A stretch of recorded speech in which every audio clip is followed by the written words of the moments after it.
Thiếu phu nhân, cuối cùng cô cũng tỉnh rồi. Cô hiện tại còn cảm thấy khó chịu ở đâu không? Các người là ai? Sao lại ăn mặc kỳ lạ như vậy? Bổn cung không phải đã bỏ mạng rồi sao? Thiếu phu nhân, tôi kiểm tra lại cho cô nhé.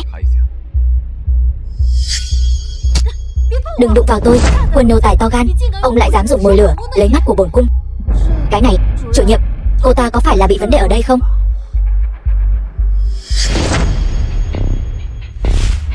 Lục Bắc Thần, Vân Băng Cầm, cuối cùng cô cũng chịu tỉnh lại rồi. Làm phi tử của trẫm, trẫm có thể tha cho cô một mạng. Lục Bắc Thần, tên cẩu tặc anh vậy mà chưa bỏ mạng. Bổn cung muốn lấy mạng anh. Vân Băng Cẩm, cô điên rồi sao? Lục Bắc Thần, là anh phái Vân Sương Sương dụ dỗ Tiểu Trạch hại bỏ mạng cậu ấy.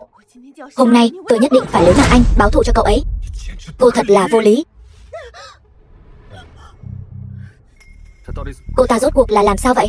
Lục thiếu gia, thân thể thiếu phu nhân đã không còn gì đáng ngại. Có lẽ là do bị thương ở đâu nên mới xuất hiện nhân cách phân liệt. Nhân cách phân liệt? Nhân cách phân liệt là cái gì?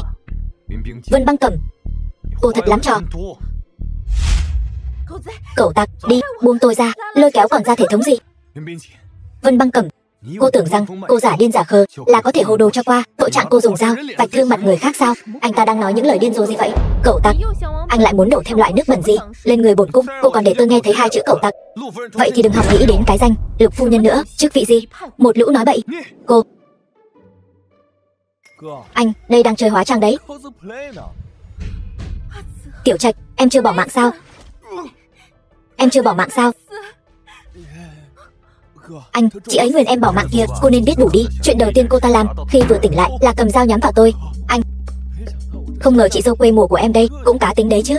Em thấy còn hơn cả Bạch Nguyệt Quang của anh đấy. Tiểu Trạch, sao em có thể nhận tên cẩu tặc này làm anh chứ? Cẩu tặc? Anh, chị ấy gọi anh là cẩu tặc đấy.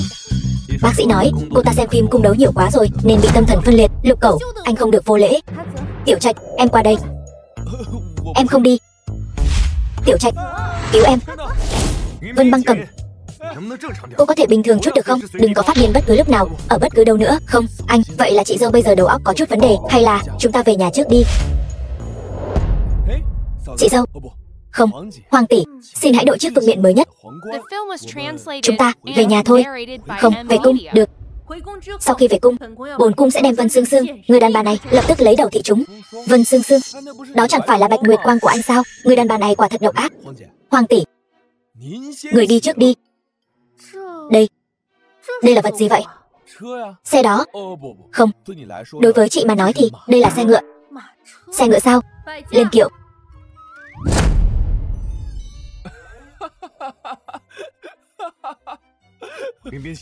Vân Băng Cẩm, cô xuống cho tôi. Hoàng tỷ, phải ngồi từ chỗ này. Lên kiệu, hồi cung.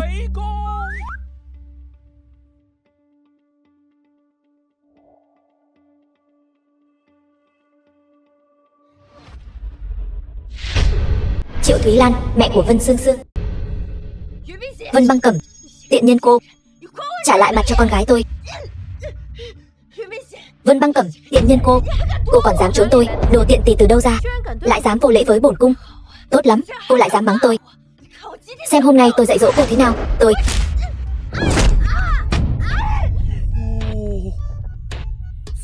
Chị dâu, chị luyện qua rồi hả?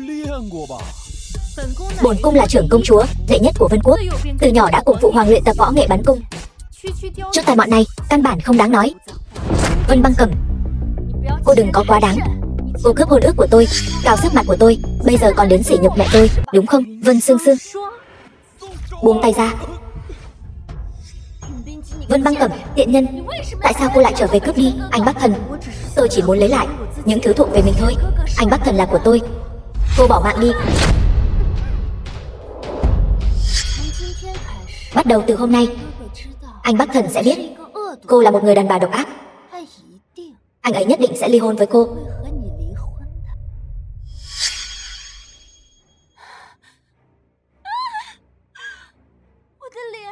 Mặt của tôi, Vân Băng Cẩm làm chảy mặt tôi rồi. Cô lại dám đánh tôi. Đánh cô một cái sao mà đủ? xem bản cung có đánh bỏ mạng cô không. Anh Bắc Thần, cậu tặc, anh lại còn dám cản tôi. Cô, anh, hảo hán không đấu với nữ nhân. Tiểu Trạch, em cùng cái tên cậu tặc này nói gì đó. Em nói hai người bọn họ là Vương Bát và Đậu Xanh. Vân Băng Cẩm, cô làm loạn đủ chưa? Cô trước là đánh bị thương mặt Sương Sương, sau đó cô lại trước mặt bao nhiêu người động thủ đánh người như vậy. Vân gia dạy cô quy củ như vậy đó hả? Bắc Thần, cô ta không phải là do Vân gia dạy dỗ ra đâu. Cô ta từ nhỏ đã bị đưa đến thôn quê để nuôi dưỡng rồi. Cô ta chính là đứa trẻ từ nông thôn chạy ra, một chút lễ phép cũng không có. Cô ta sao mà so được với Sương Sương chúng ta chứ? Anh Bắc Thần, bây giờ anh thấy rõ bộ mặt thật của cô ta rồi chứ?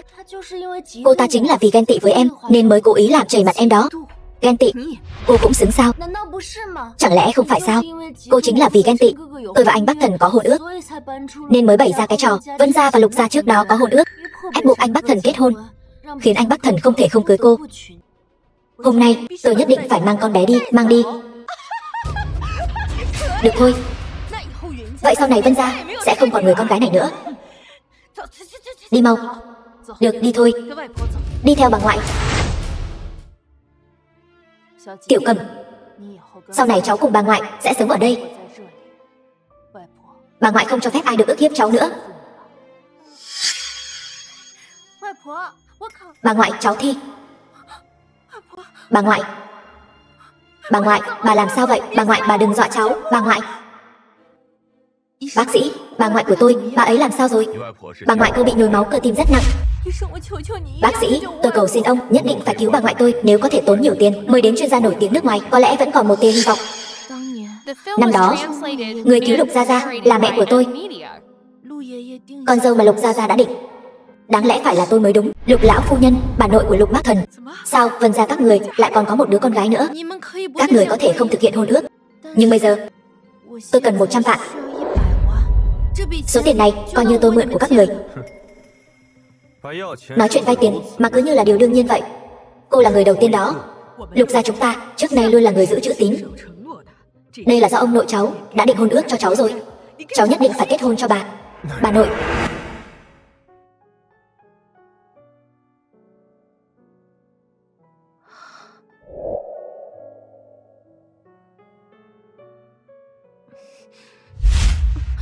Vân Băng Cẩm, dù cho cô có gả vào Lục gia, tôi cũng không thể thích cô. Cô đừng hòng có được một xu nào từ Lục gia. Còn nữa, cấm bắt nạt Vân Sương Sương.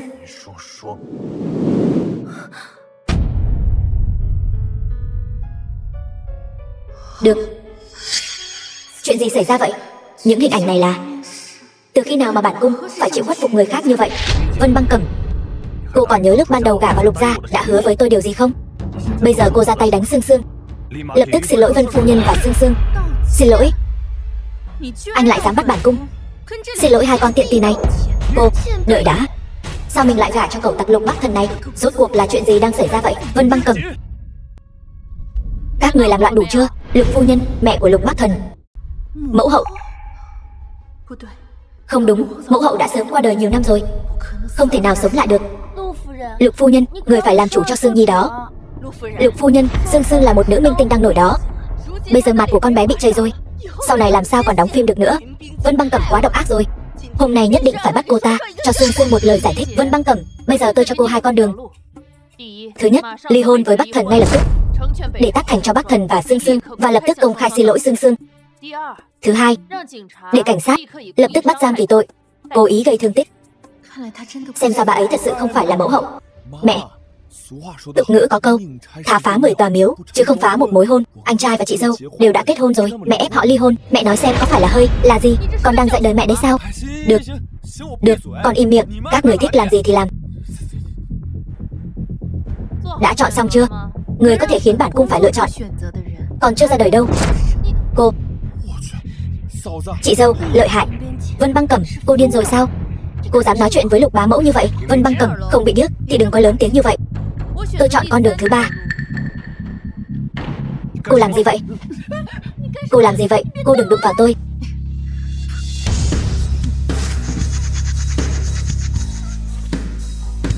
Anh xem, vết thương này chẳng phải là hét rồi sao? Vết thương của cô là giả. Chuyện này chẳng phải quá rõ ràng rồi sao? Anh Bắc Thần, Anh nghe em giải thích. Giải thích nhiều như vậy có ích gì không? Hay là nói cô căn bản là không tìm được người thích cô, cứ nhất quyết phải bám lấy Lục Bắc Thần không buông? Cô và tôi có gì khác nhau? Dựa vào cái gì mà cô nói tôi? Nếu không phải vì lấy tiền cứu người, cô tưởng tôi muốn gả cho Lục Bắc Thần chắc? Đợi đã, đây là tiếng gì? Con gái của Vân gia các người thật đúng là không ai đơn giản cả, dám đem tôi ra đùa dẫn xoay vòng. Theo tôi thấy, hai người các cô đều không xứng với Bắc Thần nhà chúng tôi. Mẹ, Lục phu nhân, khuôn mặt của Sương Sương trước đây đúng là đã bị Vân Băng Cẩm làm bị thương, là tôi đã tìm một vị lão trung y để chữa khỏi cho con bé, nhưng không thể vì chữa khỏi rồi mà bỏ qua cho kẻ gây án. Nếu không, sau này nó sẽ càng ngang ngược hơn. Bá mẫu, tâm địa của cô ta độc ác như vậy, anh Bắc Thần ở cùng với cô ta chẳng phải rất nguy hiểm sao? Đêm hôm khuya khoắt thế này cũng không để cho người ta yên. Ồn ào cái gì mà ồn ào? Bà nội, mẹ, lão phu nhân, Cẩm Nhi,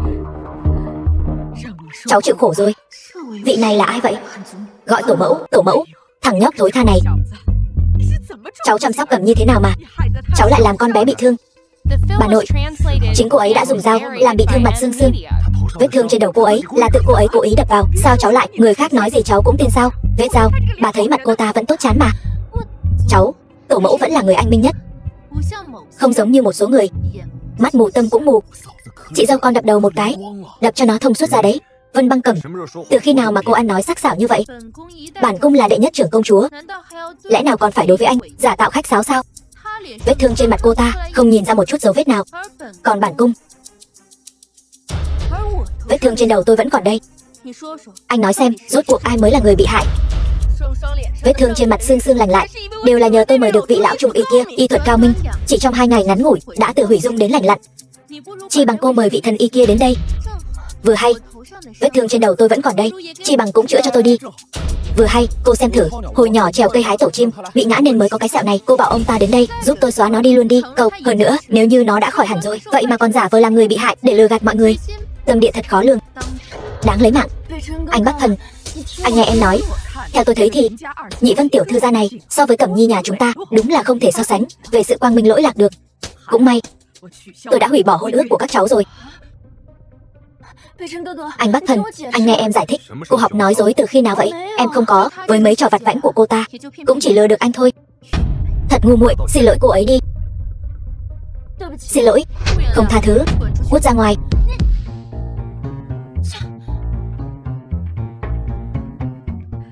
Cẩm Nhi, Bắc Thần, đều là tại cháu khiến Cẩm Nhi của chúng ta phải chịu uất ức.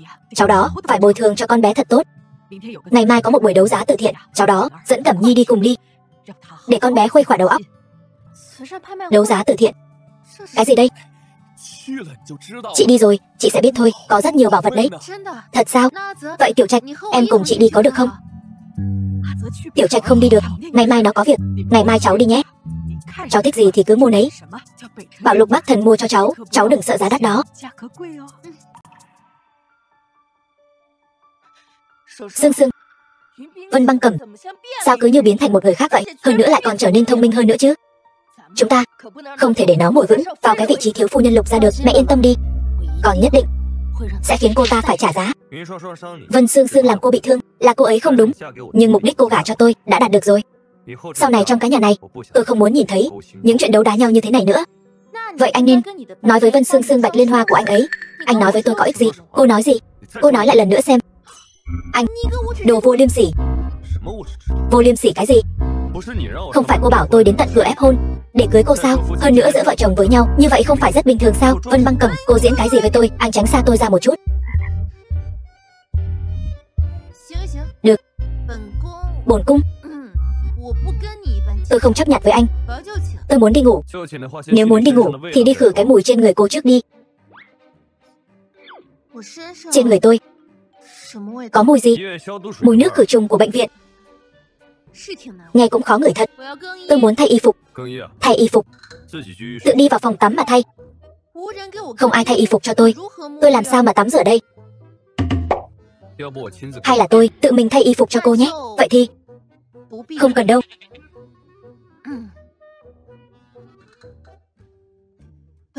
Tại sao bổn cung lại gả cho cái tên cẩu tặc Lục Bắc Thần này chứ? Thật sự là điên rồi. Đây lại là cái thứ gì nữa đây? Kỳ quái.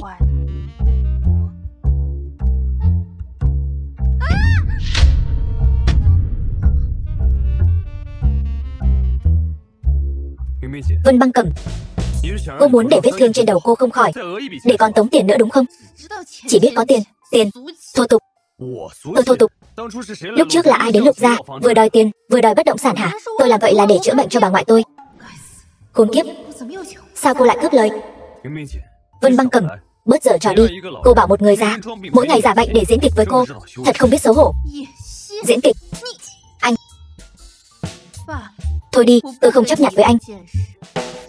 Đúng rồi, cái này là ám khí gì vậy? Cô bớt giả điên giả khùng cho tôi. Lấy cái này mà rửa. Cái này không có nước, tôi làm sao tắm rửa đây? Kiếp trước mình tạo nghiệt gì vậy? Kiếp này lại gặp phải người phụ nữ này. Có rồi. Cái thứ này, vậy mà có thể tự động phun nước. Thật thú vị. Đây là nồi. Nồi. Nồi nhà cô ở trong phòng tắm sao? Đây là bồn cầu. Bồn cầu. Thì ra còn có bồn cho ngựa dùng. Đây lại là cái gì vậy? Yêu quái. The film was translated and narrated by M Media.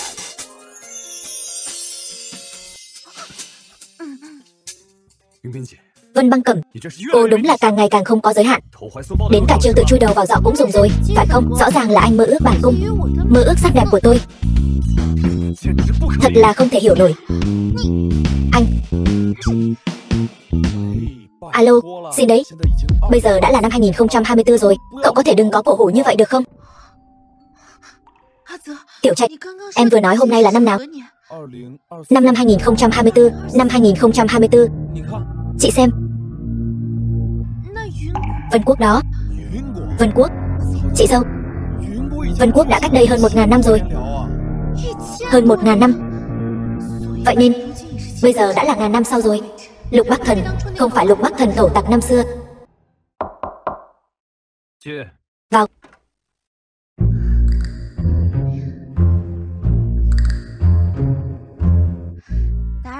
Làm phiền rồi. Có việc gì? Uống trà. Cô đây vô sự hiến ân cần. Là tiền thuốc men của bà cô không đủ sao? Không phải.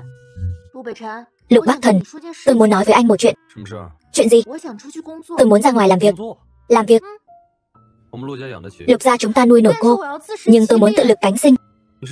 Cô là cảm thấy tiền tiêu vặt tôi cho cô không đủ, phải không? Không phải, là tôi muốn làm chuyện mình thích. Vậy thì sao? Tôi muốn tự mình khởi nghiệp kiếm tiền. Khởi nghiệp? Vậy cô sẽ làm gì? Tôi sẽ dùng dược liệu trung y để làm đồ chăm sóc da, hiệu quả cực tốt đó. Nhưng mà tôi không hiểu biết về việc mở cửa hàng, nên tôi muốn phiền anh chỉ dạy tôi một chút. Không thể. Cô đã muốn khởi nghiệp, cô phải dựa vào bản lĩnh của mình.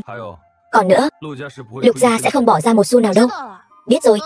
Cáo từ. Đợi một chút, còn có chuyện gì? Qua đây.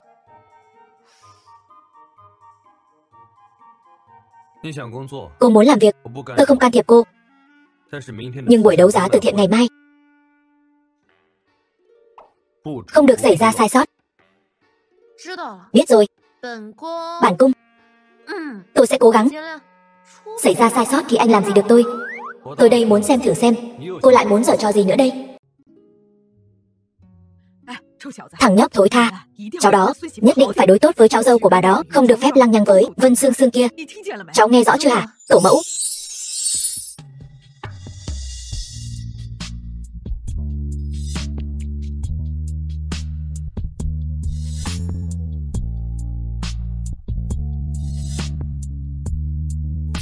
Tổ mẫu.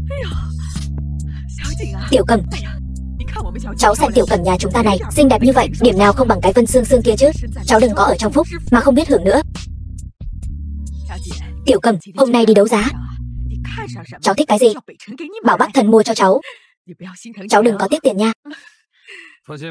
Yên tâm đi bà nội. Cô ta nhất định sẽ không bỏ lỡ cơ hội tốt như vậy đâu. Thằng nhóc danh cháu bớt lời đi. Cảnh tượng này so với lúc Thiết Triều ở Vân Quốc cũng đâu có kém là bao. Lục tổng, Giang tổng phía đối tác. Xin chào ngài, tôi có chút công chuyện muốn bàn với ngài. Được. Ở đây ngoan ngoãn đừng chạy lung tung, tôi đi một lát rồi về. Tôi cho phép. Tôi đây lười so đo với cô.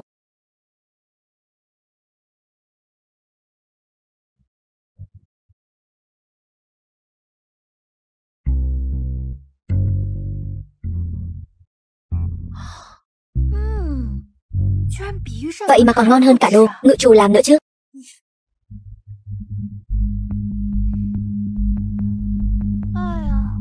Tôi nói sao mà có cái mùi nhà quê thế? Thì ra là con nhỏ nhà quê. Đến rồi sao? Đây là biết tối nay có hội đấu giá từ thiện nên vội vàng tới xin tiền đây mà. Đúng đó, ăn mặc kín mít thế kia là sợ lộ ra cái làn da thô ráp của cô hả? Đồ tiện tì, nói không ra lời hay ho gì, lười đôi co với các người. Tránh ra, không tránh thì sao nào? Cô.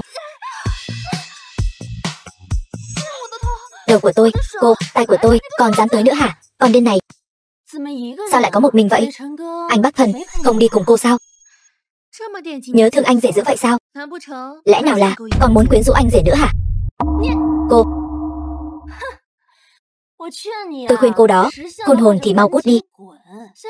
Những bữa tiệc như thế này không phải là cái loại con nhỏ nhà quê nghèo kiết xác như cô có thể tới đâu. Người nhà quê thì sao chứ? Ăn của các người sao? Hay là tiêu của các người hả? Tự lực cánh sinh chính là thể diện.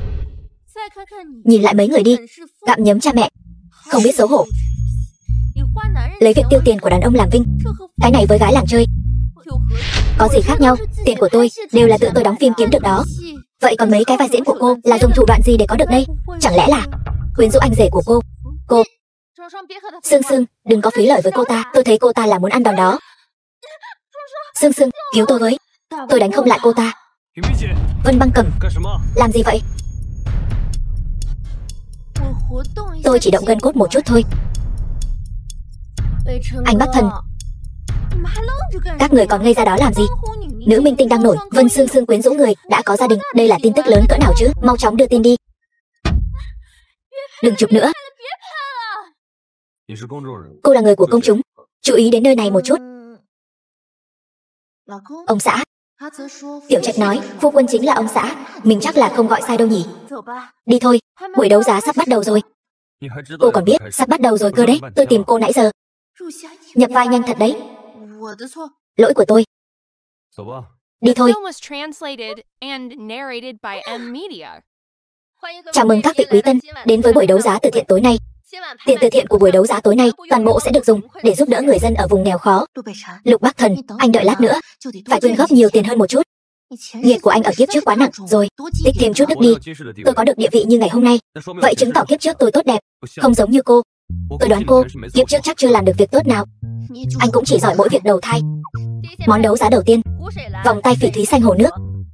Giá khởi điểm 200 vạn, 210 vạn. Có ai thích không nào?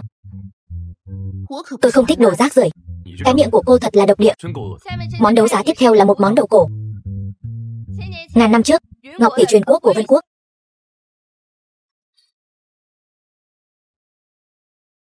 Sao vậy? Lục Bắc Thần, tôi muốn ngọc tỷ này. Ngọc tỷ truyền quốc Vân Quốc. Giá khởi điểm 5.000 vạn. Sao? Món này không phải đồ rác rưởi sao? Im miệng, nó là vô giá. Vân Băng Cẩm, tôi thấy khẩu khí của cô càng ngày càng lớn đấy. Đầu tiên là 100 vạn, sau đó là 5.000 vạn. Tiếp theo, có phải cô muốn chia cổ phần của Lục thị không hả? Tôi sẽ không nhận không đâu. Đợi khi tôi khởi nghiệp kiếm được tiền, tôi sẽ trả lại cho anh. Khởi nghiệp, cô còn chưa có gì trong tay cả. Sao đã học được cách tay không bắt giặc rồi? 1 năm. Nếu tôi không trả được cho anh, thì tùy anh xử lý. Đây là cô nói đấy nhé. Tôi ra 2. Lục Bắc Thần, anh đừng hòng gài bẫy tôi, để tôi tự làm. 5.900 vạn, 6.000 vạn, 6.500, 7.000 vạn, 8.000 vạn. Điên rồi. Cái thứ này đáng giá 8.000 vạn sao? Vân Sương Sương, cái vòng cổ đá quý mà cô đeo trên cổ cũng là anh mua cho cô ta đúng không? Giá trị của nó sớm đã vượt quá 8.000 vạn rồi. Chút tiền này đối với anh mà nói chỉ là chuyện nhỏ, đừng nhỏ mọn như vậy chứ. Anh Bắc Thần, em cũng muốn cái này. Lục Bắc Thần, nếu anh không mua cho tôi sẽ mách tổ mẫu. Anh Bắc Thần, cái này cô cứ nhường cho cô ấy đi. Lát nữa tôi mua cho cô nha.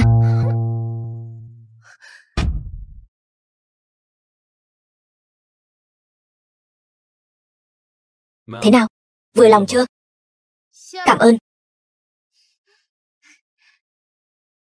Sương Sương, Lục Tổng vậy mà lại mua cho Vân Băng Cẩm. Cô và Lục Tổng, với thực lực của anh Bắc Thần, chẳng qua chỉ là đuổi cô ta đi thôi. Hơn nữa anh Bắc Thần cũng đã nói, đến lúc đó sẽ tặng tôi sợi dây chuyền Thiên Niên Chi Luyến trị giá 30.000 vạn, dây chuyền phỉ thúy Thiên Niên Chi Luyến. Anh, chị dâu, hai người về rồi sao? Tiểu Trạch, em tới đúng lúc lắm, mau lại đây, chị có đồ muốn tặng cho em. Cái gì vậy?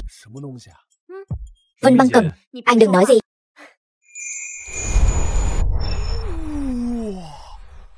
Ngọc tỷ truyền quốc. Đây chính là món đấu giá có giá cao nhất tối này đó sao? Chị đặc biệt đấu giá cho em đó. Em thích không? Em thích quá đi. Cảm ơn chị dâu. Không, cảm ơn Hoàng tỷ. Ngoan. Lục Bắc Thần, anh đừng kéo tôi. Lục Bắc Thần, anh làm gì vậy? Tôi còn có chuyện muốn nói.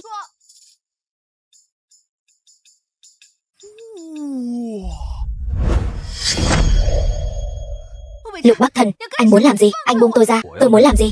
Tôi ngược lại muốn hỏi cô muốn làm gì? Tại sao hết lần này đến lần khác đi trêu chọc Tiểu Trạch? Cô có mục đích gì? Tôi không có mục đích gì cả. Không có mục đích gì. Đồ tôi bỏ ra 8.000 vạn mua về, cô còn không cho tôi đụng vào một cái, quay mặt đi tặng cho cậu ấy, lấy lòng cậu ấy. Cái đó vốn dĩ là đồ của Tiểu Trạch, tôi chẳng qua chỉ là trả về cho chủ cũ. Vật về chủ cũ. Vân Băng Cẩm, cô có muốn nghe xem mình đang nói cái gì không? Có những chuyện anh căn bản không hiểu, vậy thì cậu ta hiểu, phải không? Hay là nói, cô biết tôi sẽ không thích cô, nên liền đem mục tiêu trực tiếp chuyển lên người em trai tôi. Đại thiếu gia đây là muốn cô độc cả đời, sao? Cháu dâu tốt như vậy, không thể để bị tức chạy mất được. Đúng là thần kinh. Tránh ra. Vân Băng Cẩm, cô đứng lại cho tôi.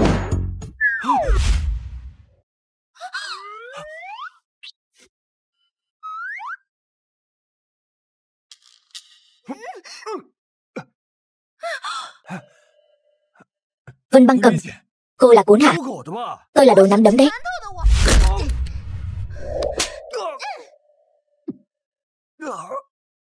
Đồ đàn bà điên này, cô dám đánh vào mặt tôi. Người phụ nữ này đúng là có thủ tất báo ngay tại chỗ. Nếu anh còn dám trêu vào tôi nữa, tôi khiến anh. Đồ đàn bà điên.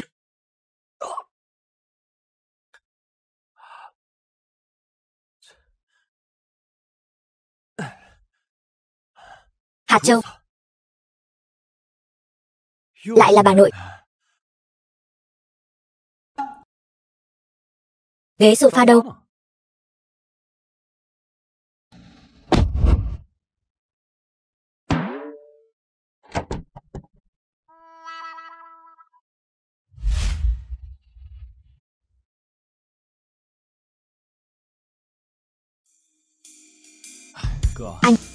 Anh đừng phản kháng nữa. Ngoài cái ghế sofa dưới lầu này ra, phàm là chỗ nào có thể ngủ được đều bị bà nội khóa lại hết rồi. Ý của bà nội rất đơn giản, anh nhất định phải cùng chị dâu chung phòng chung giường. Mắt nhìn qua đây. Anh mà dám ngủ ở đây, anh có tin buổi tối bà nội dám kêu người tạt cho anh một chậu nước lạnh không? Trời lạnh thế này, bị cảm lạnh thì không tốt. Vân Băng Cẩm này không biết đã rót cho bà nội cái loại thuốc mê gì. Anh, em thấy chị dâu rất tốt mà. 8.000 vạn đã mua chuộc được cậu rồi. Em biết rồi. Anh không muốn ngủ chung phòng với chị dâu. Có phải anh sợ yêu chị ấy không? Tôi yêu cô ấy. Đùa gì vậy, loại phụ nữ này. Vậy thì anh sợ chị ta đuổi anh ra ngoài, mất mặt chứ gì. Cô ta dám, đây là phòng của tôi.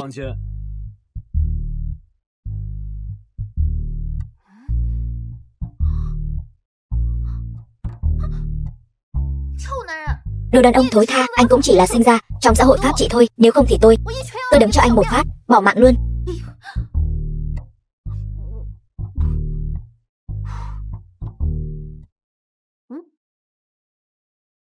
Sao anh lại ngủ ở đây? Đây là phòng của tôi dựa vào đâu mà nhường cô? Anh chắc chắn ngủ ở đây chứ? Cô đi ngủ sofa 1 tháng thử xem. Đồ yếu đuối. Cái gì mà yếu đuối chứ? Cô có biết thắt lưng của đàn ông quan trọng thế nào không? Tôi biết. Tôi đã từng thân khẩu hạ lạnh, phế một tên đại đạo hái hoa, đẩy anh ta xuống dưới đao phế. Khạc một tiếng, phế làm 2 nửa. Thắt lưng tốt đến đâu cũng phải phế. lại bắt đầu phát bệnh rồi. 哎，你干嘛？ Cô làm gì đấy? 睡觉 Ngủ. 啊。忘了 Quên nói cho anh biết, The film con người tôi ấy mà, translated ngủ không yên, and thường xuyên bị bóng narrated đè. by M Media. Nhỡ đâu, nửa đêm mà, làm gì đó thì anh phải cẩn thận đấy. Tôi không có sợ bị dọa đâu.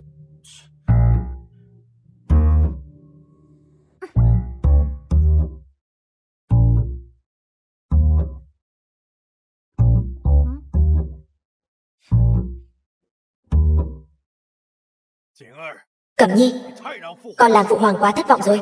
Vậy mà không bảo vệ được Vân Quốc. Cẩm Nhi, vì sao con không bảo vệ tốt Trạch Nhi? Phụ hoàng, mẫu hậu, xin lỗi. Xin lỗi. Tránh ra, đừng đụng vào tôi. 云冰姐， Vân Băng Cẩm, 云冰姐， Vân Băng Cẩm, Vân Băng Cẩm. Người đâu? Cô, yêu nghiệt phương nào dám tác quái ở đây? Vân Băng Cẩm. Lục Bắc Thần, sao anh lại ngủ ở đây? Không phải cô đá tôi xuống sao? Tôi... Ngại quá nha, tôi đã nói là tôi sẽ bị bóng đè mà. Thắt lưng của anh không sao chứ?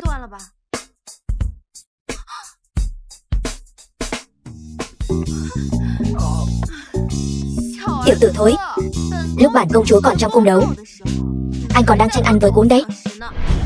Tham kiến công chúa điện hạ. Cậu to gan thật, dám bắt nạt thái tử Bắc Quốc. Cậu ta chỉ là một con tin thôi, con tin cũng là thái tử. Thái tử Bắc Quốc, mau đứng lên. Cậu lại dám bắt nạt thái tử Bắc Quốc. Người đâu, đưa cậu ta đến phạt hình tư. Công chúa tha mạng. Đi thôi, tôi dẫn anh đi rửa mặt. Trông anh thật dễ thương. Sau này, anh cứ ở trong cung của tôi bảo vệ anh. Như vậy sẽ không ai có thể bắt nạt anh nữa. Đi thôi, tôi dẫn anh đi ăn. Kiếp trước tôi phạm phải sai lầm lớn nhất, chính là nuôi hổ để làm hại mình. Nhìn cái gì mà nhìn? Tôi có thù oán gì với cô sao? Thù lấy mạng em trai, hận diệt quốc. Thần kinh. Vân tiểu thư, nhìn bên này cười một chút. Không hổ là đệ nhất mỹ nhân giới giải trí, nhìn thật là đẹp. Có trách, có thể giành được vị trí người đại diện trang sức của tập đoàn Lục Thị.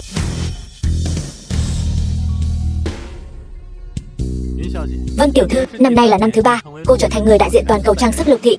Cô có điều gì muốn nói không? Lần này có thể trở thành người đại diện toàn cầu trang sức Lục Thị. Đầu tiên, tôi muốn cảm ơn anh Bắc Thần. Anh Bắc Thần, cách xưng hô thật thân thiết. Chỉ là nghe nói Lục Tổng đã kết hôn. Không biết giữa Vân tiểu thư và Lục Tổng có phải còn có duyên phận nào khác không? Thực ra, tôi và anh Bắc Thần đã quen nhau từ rất lâu rồi. Trước khi anh ấy kết hôn, thậm chí còn có hôn ước. Chỉ là sao video trên màn hình lớn lại đổi rồi? Chuyện gì thế này? Lâm Sâm, Lục Tổng, tôi đi xem ở hậu trường ngay đây. Được.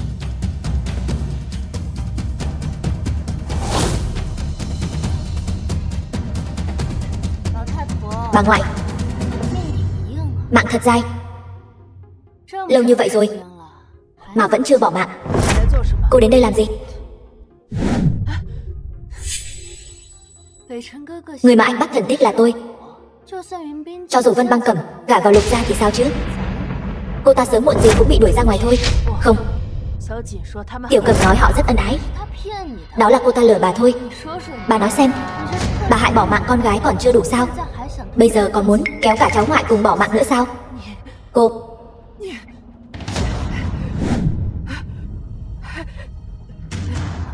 Muốn bỏ mạng thì bỏ mạng nhanh lên. Tốt nhất là mang theo cả đứa cháu ngoại của bà. Đi cùng nhau.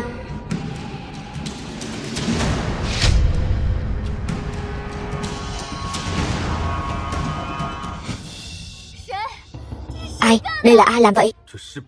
Người trong video này là cô. Thì ra đây mới là bộ mặt thật của cô. Là... Không phải. Anh Bắc Thần, đây không phải là em. Thế nào? Màn kịch này có hay không? Tiểu thư Vân Sương Sương, Vân Băng Cẩm. Là cô làm. Tôi liều mạng với cô. Vân Sương Sương, cô đáng bỏ mạng.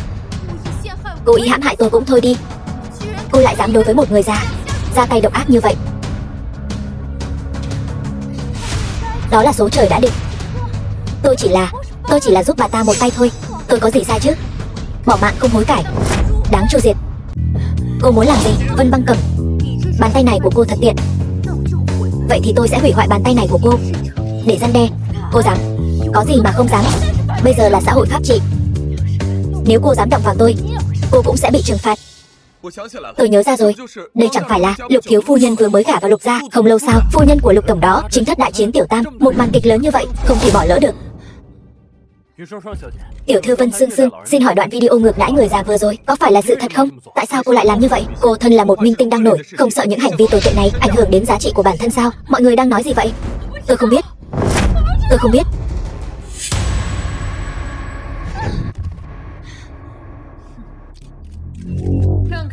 Tránh ra. Đến ngày hôm nay, anh sẽ không còn tin Bạch Liên Hoa của anh nữa chứ. Anh xem đi, cô ta giả tạo biết bao. Bụng của tôi đau quá. Anh Bắc Thần, con của chúng ta. Con. Vân Sương Sương lại mang thai con của Lục tổng. Đừng nói bậy. Tôi không nói bậy. Vân Băng Cẩm. Ngày Vân Băng Cẩm đến ép cưới, anh tức giận uống say. Là em đưa anh về khách sạn. Sau đó chúng ta đã xảy ra quan hệ.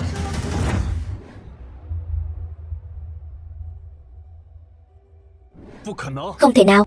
Đêm đó tôi uống say rồi. Sao có thể xảy ra chuyện này được? Cô, đúng. Anh Bắc Thần. Em không nói bậy. Đúng rồi, em có báo cáo khám thai. Báo cáo của em. Anh Bắc Thần, anh xem này. Báo cáo khám thai nói rằng cái thai này đã hơn 1 tháng rồi, trước khi anh cưới Vân Băng Cẩm. Anh Bắc Thần, nếu anh không tin, anh có thể đích thân đưa em đi kiểm tra. Vân Băng Cẩm, kết quả như vậy, cô hài lòng chưa? Anh Bắc Thần, anh giúp em đi. Em không muốn mất đứa bé này. Hóa ra tiểu thư Vân Sương Sương mới là người bị ruồng bỏ đáng thương. Là Lục thiếu phu nhân cướp Lục tổng trước, ép Lục tổng kết hôn với cô ta. Vậy việc cô ta thừa lúc hỗn loạn đẩy Sương Sương xuống đài vừa rồi là cố ý muốn lấy mạng đứa bé này. Nếu chuyện này bị phanh phui ra, không biết cổ phần của tập đoàn Lục thị có bị biến động gì không nhỉ? Cô đang uy hiếp tôi. Chỉ là đang trình bày sự thật thôi. Lục tiên sinh, không thể phủ nhận là hai người chúng ta bây giờ là châu chấu trên cùng một sợi dây. Cô muốn nói gì? Nói thẳng đi. Nếu anh không muốn ảnh hưởng đến lợi ích của tập đoàn Lục thị, cứ phối hợp với tôi đi. Mỉm cười. Anh cười đi chứ. Ông xã, em tin anh sẽ không làm ra chuyện gì có lỗi với em đâu. Đúng không? Người phụ nữ này lại muốn làm gì đây? Đương nhiên. Anh Bắc Thần, những gì em nói đều là thật. Em không lừa anh. Vân Sương Sương, cô trước hết là vu khống tôi làm chảy sức mặt cô. Bây giờ còn nói dối rằng cô mang thai con của chồng tôi, muốn ly gián tình cảm giữa hai người chúng tôi. Bây giờ cô lại muốn trước mặt giới truyền thông bôi nhọ tôi như thế nào đây? Tôi không có. Anh Bắc Thần, em không lừa anh. Anh Bắc Thần, bụng em đau quá. Em bị chảy máu rồi. Anh Bắc Thần, cho dù anh không cần đứa bé này, chẳng lẽ anh không mang đến tình cảm bao năm nay của chúng ta sao? Đi ra. Vân Sương Sương, lần sau trước khi hãm hại chồng tôi thì hãy tìm hiểu rõ những kiến thức thông thường đi đã. Rượu không phải là xuân dược. Người mà say đến mức không còn biết gì, ngay cả sức để cởi quần áo cũng không có, thì đừng nói đến làm cái loại chuyện đó. Có lý. Đạo diễn Triệu, đây là video mà người ta đã quay được ở khách sạn từ 2 tháng trước. Cô vì muốn tranh vai nữ chính của bộ phim này mà đã ở cùng đạo diễn Triệu trong phòng khách sạn một đêm. Vậy nên đứa bé trong bụng cô chính là của đạo diễn Triệu đúng không? Cô lấy cái này từ đâu ra? Vậy anh đừng quản. Không, cái này đều là giả. Mọi người đừng tin. Vân Sương Sương, bụng của cô nhanh khỏi như vậy rồi sao? Không chảy máu nữa rồi. Anh Bắc Thần, cô rốt cuộc còn muốn giả vờ đến khi nào nữa? Hóa ra hình tượng thanh thuần của Vân Sương Sương đều là giả tạo, thật không biết xấu hổ. Câu dẫn đàn ông lớn tuổi còn nói là của Lục tổng. Bây giờ đến lúc anh bày tỏ thái độ rồi. Kể từ hôm nay, trang sức Lục thị hủy bỏ hoạt động đại diện với Vân Sương Sương. Buổi họp báo hôm nay đến đây là kết thúc. Cảm ơn mọi người đã vất vả. Đừng mà, anh Bắc Thần, anh nghe em giải thích nhiều như vậy có ích gì? Cô vẫn nên nhanh chóng đem máu giả trên bụng cô lau sạch đi thì hơn. Ở trong thâm cung, những thủ đoạn này tôi thấy nhiều rồi. Cô nhẹ thôi, đau, anh Bắc Thần.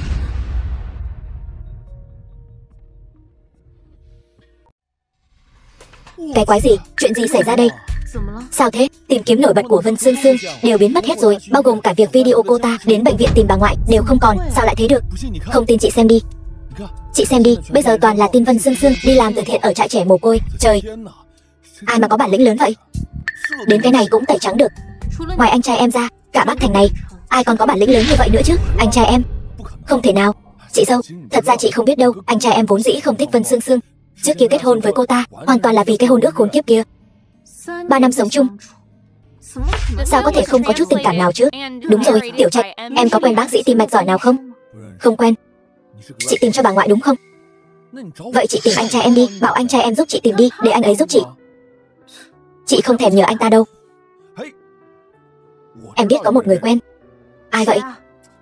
Phùng lão gia, trước đây tim ông ấy có vấn đề rất nghiêm trọng, sau đó được chữa khỏi rồi. Ngày mai còn mừng thọ 80 tuổi nữa đấy. Chị đi tìm ông ấy ngay bây giờ. Chị dâu, chị đừng gấp. Phùng lão gia này tính khí cổ quái lắm. Ông ấy không gặp người ngoài đâu. Hay là ngày mai để anh trai em dẫn chị đi cùng. Chị tìm cơ hội hỏi anh ấy xem sao. Anh trai em, cái tên vô tình đó, anh ta sẽ dẫn mình đi sao? Vậy Phùng lão gia này bình thường có sở thích gì không? Ông ấy thích sưu tầm tranh, các loại tranh khác nhau. Đó quả thực là dân chơi thuộc hàng lão làng.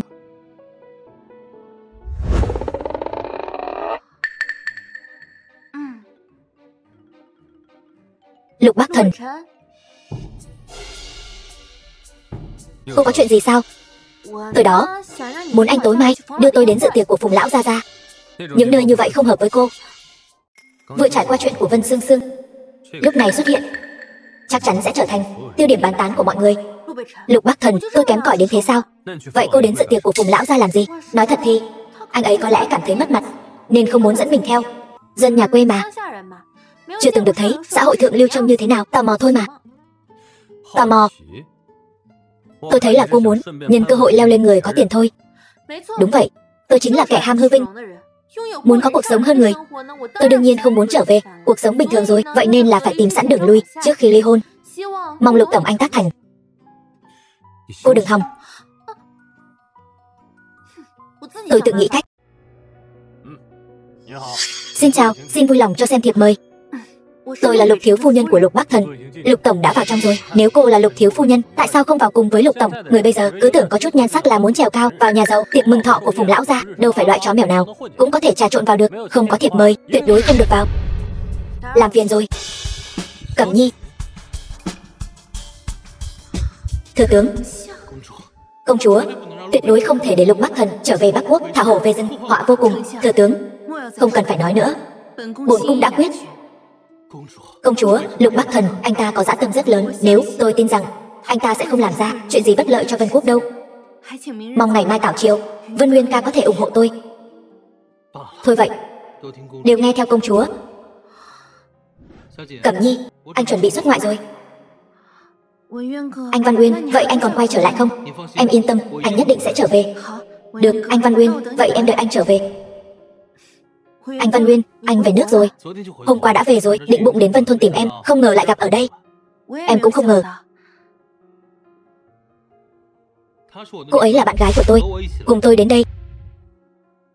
Ra là phu nhân của Chu tiên sinh, mời vào. Đi thôi. Cảm ơn anh. Em còn khách sáo với anh sao? Đi.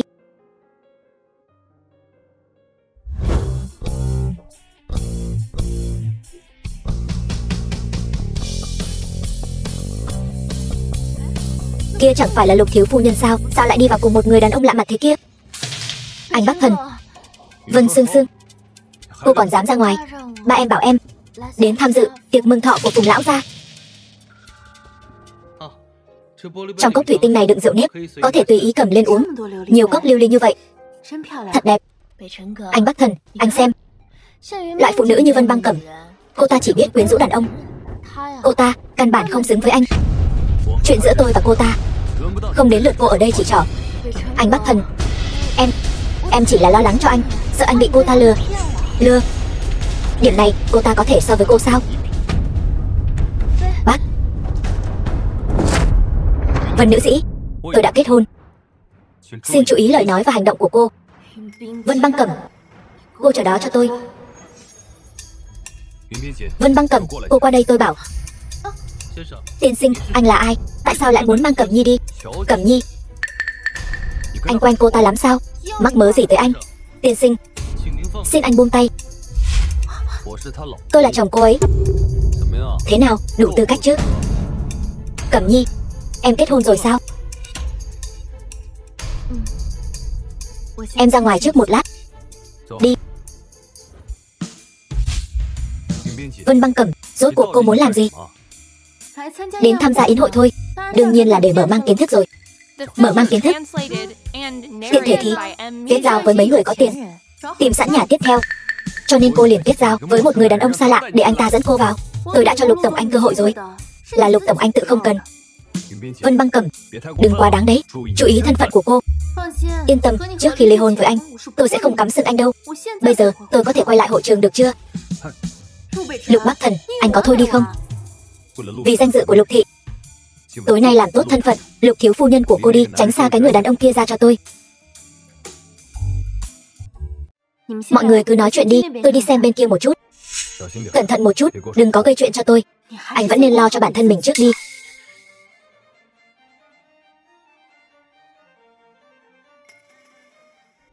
Bức tranh này là tôi mới có được hôm qua. Hôm nay mọi người có phúc rồi. Tiểu Trạch nói không sai. Lão già này quả nhiên là kẻ si mê tranh, mừng thọ biến thành triển lãm tranh. Bức tranh này chẳng phải là năm tôi 10 tuổi tự tay vẽ cho hoàng tổ mẫu để chúc thọ sao? Bức tranh này nghe nói là từ ngàn năm trước, một vị công chúa đã đích thân vẽ tặng cho tổ mẫu trong lễ mừng thọ. Bức tranh này bảo tồn tốt như vậy, chắc chắn là vô giá. Hoàng tổ mẫu, bà ngoại, cháu nhất định sẽ tìm được danh y giúp người chữa trị.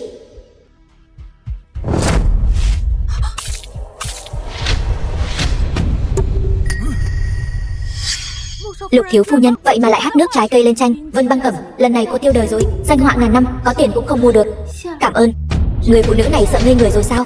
Cô là ai? Dám làm bẩn bức tranh của tôi? Cô ấy là Lục thiếu phu nhân. Chuyện gì thế này? Chẳng phải đã bảo cô đừng gây chuyện rồi sao? Tôi đâu có cố ý. Lần này thì Lục tổng cũng không cứu được cô ta đâu. Xem ra Phùng lão ra hận, không thể lấy mạng người. Bắc Thần, cậu ưu tú như vậy, sao lại cưới phải một người vô học thế này? Phùng gia gia, là do tôi không dạy dỗ cẩn thận, toàn bộ chi phí của buổi tiệc hôm nay đều do Lục gia tôi chi trả. Phùng gia gia, ngài bớt giận.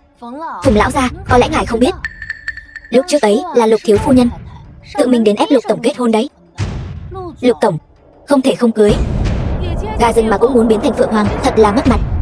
Chuyện nhà chúng tôi khi nào đến lượt người ngoài như các người bình phẩm? Phùng lão gia, hôm nay thật sự xin lỗi. Lục gia tôi có không ít đồ siêu tầm, ngày mai tôi sẽ phái người đưa đến Phùng gia để ngài tùy ý lựa chọn. Bắc Thần, không phải tôi không nể mặt cậu, tôi cũng không phải đến mức thiếu tiền tổ chức yến tiệc này. Chỉ là tôi chỉ thích bức tranh này, những thứ khác không thể thay thế được.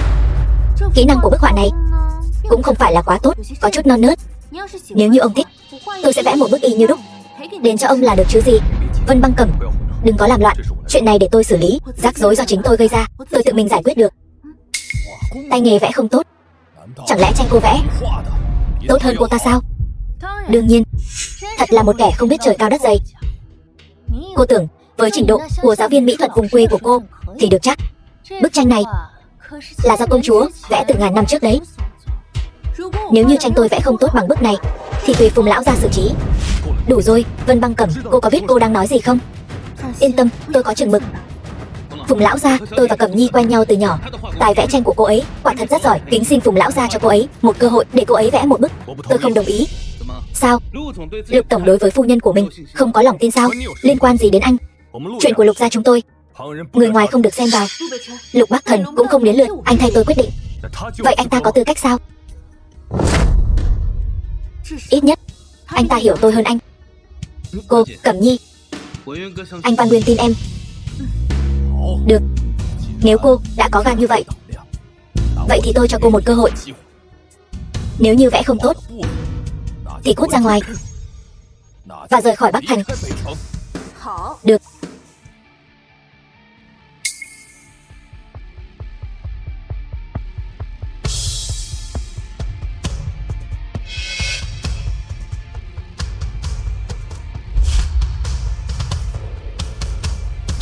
Mình bị điên rồi sao? Mình đang mong chờ cái gì vậy?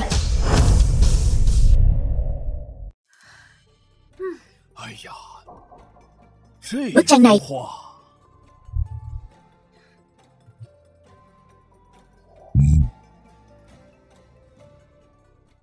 không phải chứ, bức này vẽ tệ đến mức nào, đến nỗi khiến Phùng lão gia tức đỏ cả mặt. Phu nhân Lục gia này xem ra là sắp phải cuốn gói khỏi Bắc Thành rồi. Không biết Lục tổng này phải làm sao đây?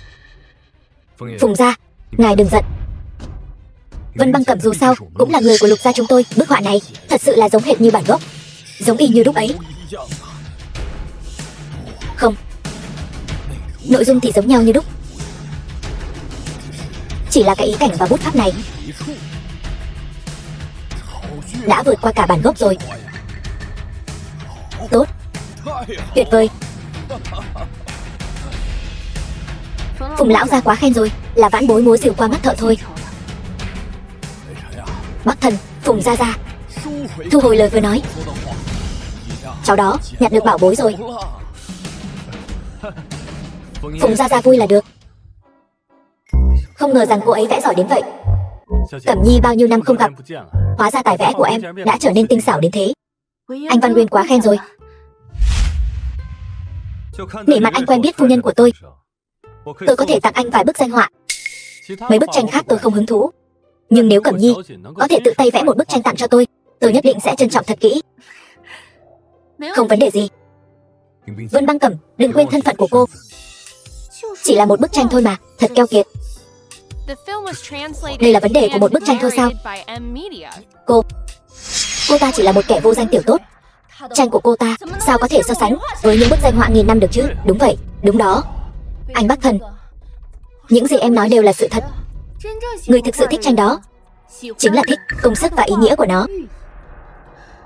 Nếu chỉ một mực theo đuổi niên đại và giá cả, vậy thì cái thích này không còn thuần túy nữa. Xảo ngôn lạnh sắc. Nói hay lắm cô bé. Tôi thật lòng thích bức tranh này của cô. Có thể tặng cho tôi cất giữ được không? Là vinh hạnh của tôi. Phùng lão gia, nếu ngài thực sự thích thì hôm khác tôi sẽ vẽ thêm vài bức tặng cho ngài. Vậy chúng ta đã nói lần này rồi đấy nhé. Tôi chờ đấy. Nhất định. Vậy thì nếu ngài không giận, tôi có thể hỏi thăm ngài một người được không? Cô nói đi. Tôi nghe nói Phùng lão gia ngài thời gian trước tim có vấn đề, hiện đã khỏi hẳn. Tôi muốn biết vị danh y nào đã chữa trị cho ngài vậy? Cô và Bắc Thần quả thật là vợ chồng. Thằng nhóc này vừa nãy cũng hỏi tôi câu hỏi này.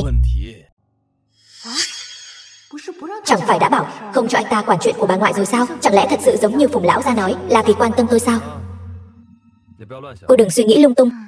Tôi hỏi thăm vị danh y này là vì tim tôi có chút vấn đề. Lục gia năm nay vừa mới khám sức khỏe xong tuần trước. Chỉ số cơ thể của anh không phải là không có vấn đề sao?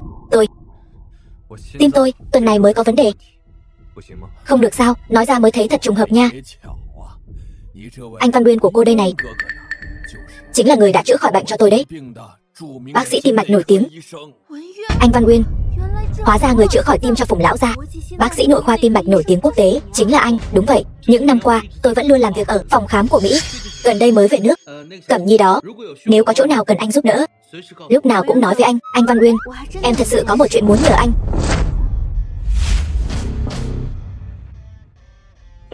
Lão gia, đây là quà của tiểu thư Thiên Ngữ tặng ngài. Đứa bé này lúc nào cũng thích làm mấy trò kỳ quái này. Phùng tiểu thư thật có hiếu tâm, chuẩn bị một món quà lớn như vậy, đúng là ít thấy nên lạ. Tôi không có nói chuyện với anh. Bất ngờ chưa? Chúc mừng sinh nhật ông nội. Phùng Thiên Ngữ, con bé này, cháu không phải nói là cháu không về sao?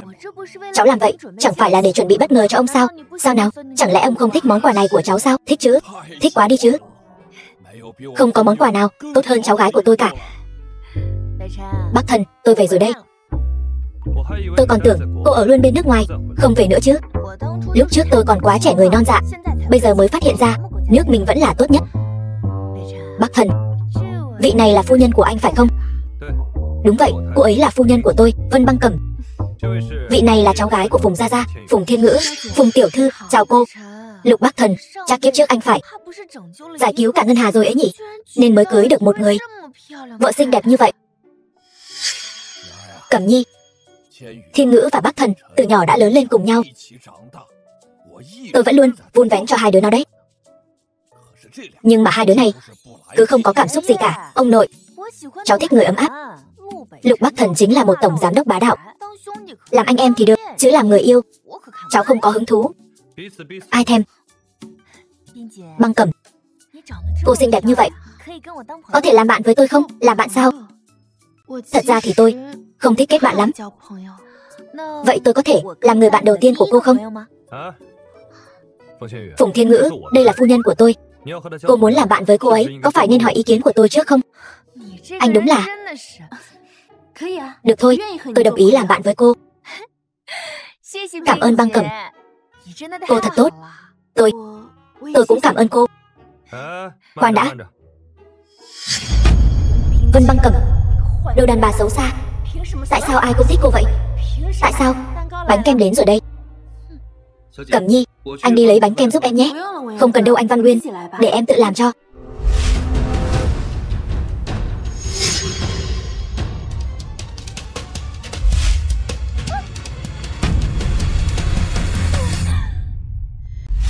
Vân Băng Cẩm, đồ đàn bà xấu xa. Chính cô hại tôi gấp ngã mất mặt.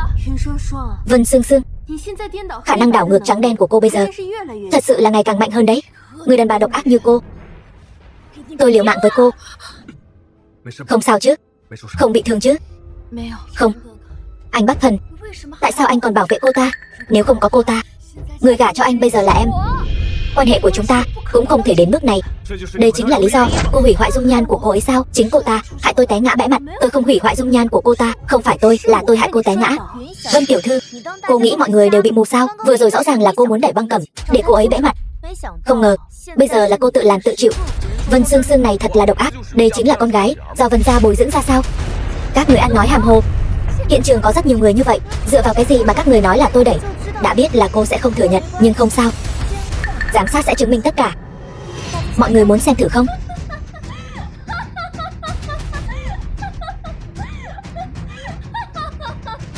Tôi thừa nhận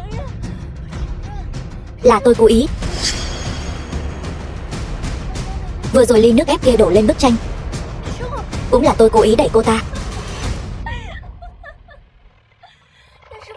Nhưng Phùng Thiên Ngữ, cô có dám thừa nhận người ưu tú như anh Bắc Thần, cô không hề động chút tâm tư nào với anh ấy sao? Cô dám nói không? Cô không có chút tâm tư nào với anh ấy sao? Dựa vào cái gì mà cô chỉ trích tôi? Dựa vào cái gì? Người đàn bà như cô, bản thân cô đã độc ác rồi, đừng nghĩ ai cũng giống như cô, có được không? Ông nội, người phụ nữ này không chỉ hủy hoại bức tranh và bánh kem của ông, mà còn muốn vu khống bạn tốt nhất của cháu. Ông tuyệt đối không thể tha cho cô ta. Thật là quá đáng. Từ nay về sau, tuyệt giao mọi hợp tác với Vân gia. Chúng ta tuyệt đối không hợp tác với loại gia tộc không có tố chất cơ bản. Còn nữa, tổn thất của bức cổ họa hôm nay, Vân gia toàn quyền chịu trách nhiệm. Người đâu, lôi cô ta xuống cho tôi. Phùng lão gia, Phùng lão gia, tôi biết sai rồi, tôi biết sai rồi. Phùng lão gia, lôi ra ngoài. Phùng Thiên Ngữ phải không? Hôm nay của tôi chính là ngày mai của cô. Đây vẫn là Vân Băng Cẩm trước đây, luôn cẩn thận dè dặt sao? Không ngờ tôi chỉ gạt cô ta một chút, cô ta đã khai hết mọi chuyện rồi. Băng Cẩm, cậu tuyệt đối đừng vì chuyện của người phụ nữ kia mà để tình cảm của hai chúng ta bị tổn hại. Tôi thề, tôi tuyệt đối không có loại tâm tư đó với Lục Bắc Thần.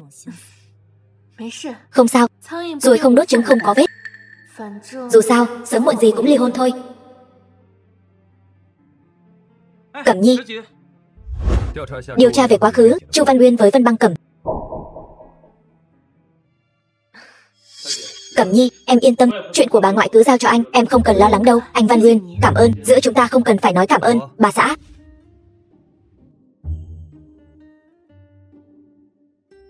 Đi thôi, chúng ta về nhà đi. Lục Bắc Thần, tôi còn có việc, hay là anh cứ đi trước đi. Bác sĩ Chu, chúng tôi còn có việc, chúng tôi đi trước đây. Anh Văn Nguyên, vậy hẹn hôm khác có thời gian rồi nói chuyện tiếp. Được. Lục Bắc Thần, muốn đi thì anh cứ đi trước đi. Tôi còn có chuyện muốn nói với anh Văn Nguyên. Anh Văn Nguyên, cô quen anh ta lắm sao? Đúng, chúng tôi từ nhỏ đã lớn lên cùng nhau. Thảo nào, thì ra là Thanh Mai Trúc Mã. Cẩm Nhi, em không cần lo lắng. Tuy bà ngoại bây giờ đang hôn mê, nhưng tình hình vẫn còn lạc quan. Anh đây sẽ nhanh chóng nghiên cứu ra phương án điều trị thôi. Anh Văn Nguyên, cảm ơn anh. Cẩm Nhi, em trước đây sẽ không khách sáo với anh Văn Nguyên như vậy đâu. Vậy sao? Có lẽ là lâu quá không gặp nên có chút xa lạ rồi. Bất kể bao lâu không gặp, anh vĩnh viễn vẫn là anh Văn Nguyên của em. Hy vọng chúng ta vẫn có thể như xưa. Anh Văn Nguyên, em còn có việc phải đi trước. Bà ngoại, nhờ anh vậy. Được. Cẩm Nhi, chúng ta nhất định sẽ trở lại như trước kia. Anh không cần nhắc lại sao? Em là em trai ruột của anh đó. Chị dâu đó là chị dâu ruột của anh đó. Vợ yêu đó. Anh thật sự không định giúp em sao? Không giúp được. Anh đúng là... Tiểu Trạch, em có chuyện gì thì cứ nói với chị, đừng có khúm núm với anh ta. Anh ta không xứng. Chị dâu, em tìm được ở trung tâm thành phố một mặt bằng rất tốt. Vậy thì thuê đi. Nhưng mặt bằng đó lại đứng tên anh trai em. Anh ấy không cho em thuê. Chị dâu, hay là chị hy sinh một chút nhan sắc đi. Chị đi cầu xin anh ấy đi. Chị chỉ cần mở miệng thôi, anh ấy tuyệt đối đồng ý. Em là em trai ruột của anh ấy, cầu xin anh ấy cũng không được, con người của anh ta. Giờ chị đi cầu xin, anh ta có nể mặt chị không chứ?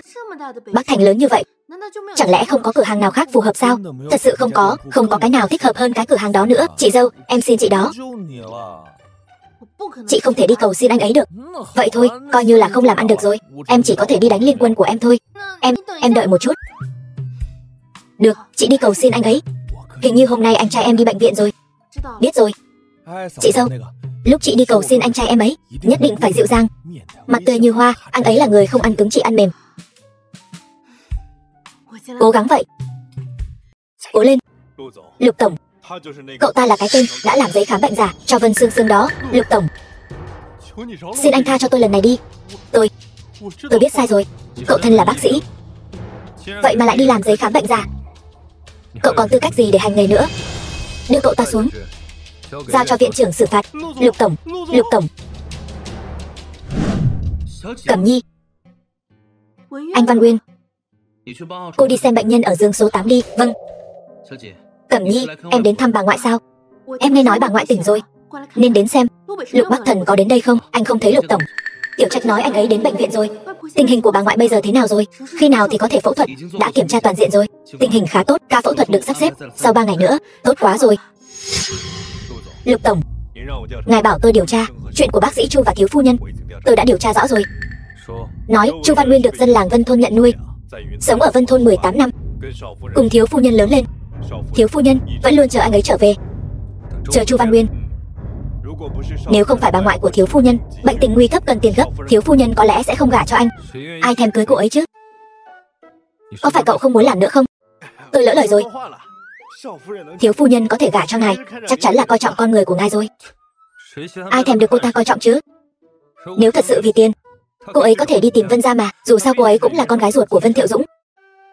Không lẽ đến chút tiền này cũng không cho? Không phải ai cũng xứng để được làm cha.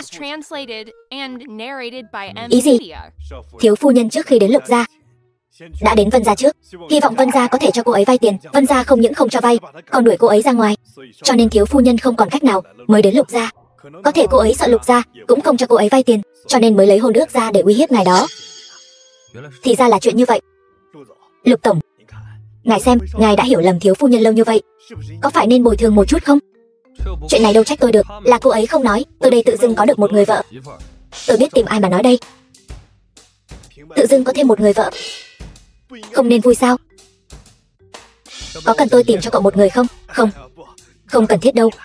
Cậu nói bồi thường Bồi thường gì? Chiều theo sở thích của cô ấy đó. Cho tiền. Lục tổng, ngoài tiền ra, thiếu phu nhân chẳng lẽ không thích thứ gì khác sao?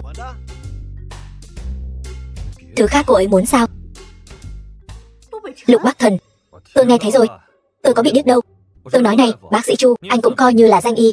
Lúc anh rảnh rỗi không thể nghiên cứu thêm về y thuật sao? Anh cũng nên có trách nhiệm với bệnh nhân của mình chứ. Lục Bắc Thần, anh có thể nói chuyện cho đàng hoàng được không?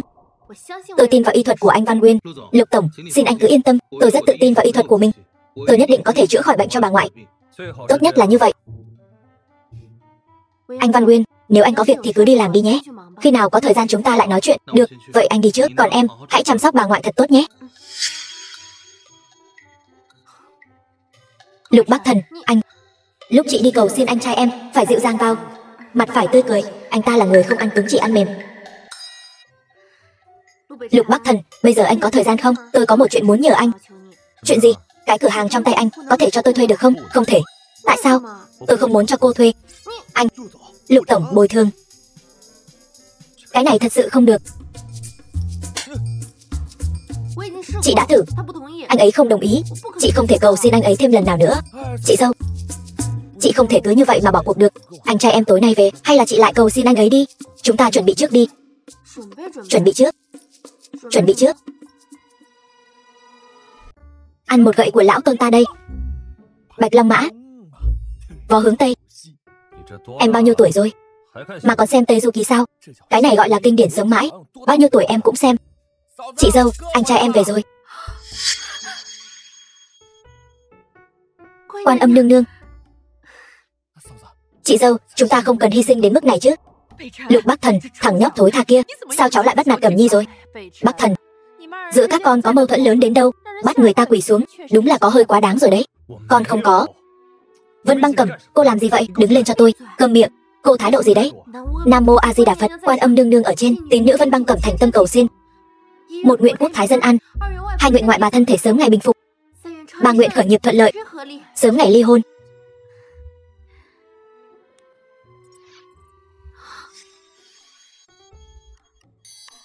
Là do tôi quá tham lam sao? Nên Quan Âm nương nương cũng đi rồi. Chị dâu, cầu nguyện phải đến miếu mà cầu. Ai lại đi cầu nguyện với Bồ Tát trong tivi bao giờ? Chị đây chủ trương là tâm thành thì linh nghiệm sao? Đúng là chưa thấy việc đời bao giờ. Cháu tôi ơi, cháu làm bà sợ mất hồn. Để hôm nào bà dẫn cháu đến miếu để thắp hương cầu Phật. Ý gì đấy? Quan Âm nương nương này không phải là do mọi người cung phục. Chị dâu, cái này đều là diễn viên đóng thôi. Để hôm khác tôi dẫn cô đi khám khoa thần kinh, tiện thể đăng ký khám cả khoa mắt nữa. Lục Bắc Thần, anh, tôi. Chị dâu, chúng ta có việc cầu cạnh anh trai em. Kiềm chế. Vì Tiểu Trạch, vì cửa hàng, vì sớm ngày trả hết nợ cho anh ấy. Tôi nhịn. Lục Bắc Thần, đã muộn thế này rồi, chắc chắn là anh còn chưa dùng bữa tối đâu nhỉ. Hôm nay tôi đây, tự mình xuống bếp làm bữa tối cho anh đấy. Mau đến nếm thử đi. Cô bỏ thuốc độc vào đấy sao? Bậy bạ. Tôi là loại người tâm địa độc ác như vậy sao? Đi thôi nào. Đại lang, nào, uống thuốc thôi.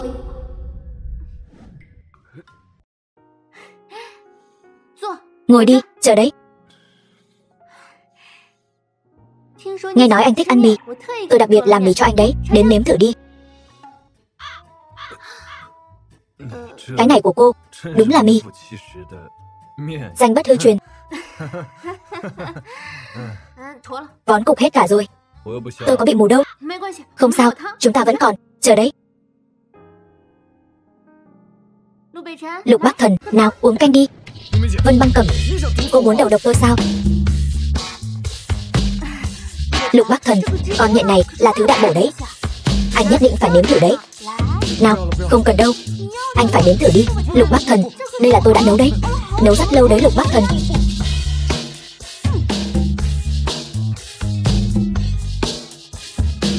Uống ngon lắm đó nha. Chị dâu, theo tình hình hiện tại, chỉ có thể dùng mỹ nhân kế thôi. Chỉ bằng nhan sắc của chị thôi. Chỉ cần chị chủ động quyến rũ anh ấy một chút, anh em chắc chắn sẽ đồng ý thôi. Dùng sắc đẹp để hầu hạ. Không ổn. Chị dâu, Hai người là vợ chồng hợp pháp mà. Hơn nữa đàn ông rất dễ dỗ dành. Chỉ cần chị nói một hai câu ngọt ngào rồi chị hôn anh ấy một cái, anh ấy chắc chắn sẽ đồng ý hôn anh ấy. Nếu hôn má không được thì chị hôn môi anh ấy đi. Tục ngữ có câu, ăn của người ta thì phải nghe lời. Anh em chắc chắn sẽ đồng ý thôi. Tiểu Trạch, em nghĩ ra cái chủ ý tồi gì vậy? Không được. Chị dâu, cố lên, mau đi. Không được, Tiểu Trạch, cố lên. Tiểu nữ tử co được duỗi được. Người làm nên đại sự phải biết nhẫn nhục chịu đựng. Lục Bắc Thần, cô làm gì đấy? Quân tử động khẩu chứ không động thủ, đắc tội rồi. Cô, cái người phụ nữ này lại dám lợi dụng tôi. Lục Bắc Thần, chuyện trước đây đã có nhiều mạo phạm, mong anh bỏ qua cho. Chuyện trước đây chúng ta bỏ qua hết nhé. Từ nay về sau sống chung hòa bình cho đến khi ly hôn. Người phụ nữ này lại giở trò gì đây? Hôn tôi rồi lại muốn ly hôn. Lạc mềm buộc chặt sao?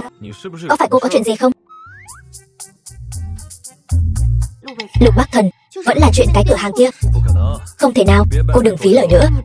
Anh có nhiều cửa hàng như vậy, tại sao không thể cho tôi thuê cái này chứ? Cửa hàng của tôi làm chủ, không muốn. Anh thật sự vô tình như vậy sao? Chị dâu, anh em là người không ăn cứng chị ăn mềm. Khi chị cầu xin anh ấy, nhất định phải tươi cười, giọng điệu phải dịu dàng đó. Lục Bắc Thần, anh là tổng giám đốc lớn như vậy, cho tôi thuê một cái cửa hàng thì sao chứ? Cho tôi thuê một cái cửa hàng đi mà. Dừng. Cô đang làm nũng sao? Tay tôi sắp bị cô phế rồi. Sao người phụ nữ này lại khỏe thế? Lục Bắc Thần, anh cho tôi thuê đi mà. Không phải là tôi không cho thuê, mà là cái cửa hàng đó có vấn đề. Người vào đó sẽ cảm thấy không thoải mái. Cô đổi cái khác đi, tôi có thể trực tiếp tặng cho cô. Lục Bắc Thần, anh có thể nghĩ ra một cái lý do nào tốt hơn một chút không? Cô tưởng tôi đang lừa cô sao? Vậy thì sao? Cho dù anh cảm thấy không thoải mái, đó cũng là do oán niệm kiếp trước của anh quá nặng. Rốt cuộc anh có cho thuê hay không? Tôi không cho thuê. Anh, nếu hôn má không được, vậy thì chị hôn môi anh ấy đi. Tục ngữ có câu, ăn của người ta thì phải ngậm miệng.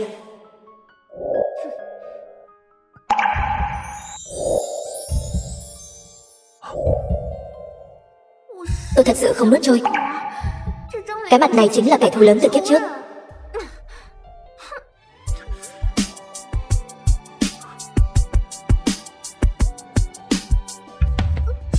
Đồ được cám, tôi. Lục Bắc Thần, anh muốn làm gì? Tôi làm gì? Tôi làm gì cũng hợp pháp. Tôi nói cho anh biết, nếu anh dám động vào tôi một cái, tôi sẽ giết anh. Sao? Giữ mình trong sạch cho thanh mai trúc mã của cô sao? Liên quan gì tới anh? Này Vân Băng Cẩm, cô có phải là phụ nữ không? Cô dừng tay. Nếu anh có thời gian ở đây mà xấu hổ, chi bằng nghĩ cho kỹ xem. Nếu anh tuyệt tự tuyệt tôn, ai sẽ thừa kế tập đoàn Lục Thị? Vân Băng Cẩm tôi, không có gì không dám cả.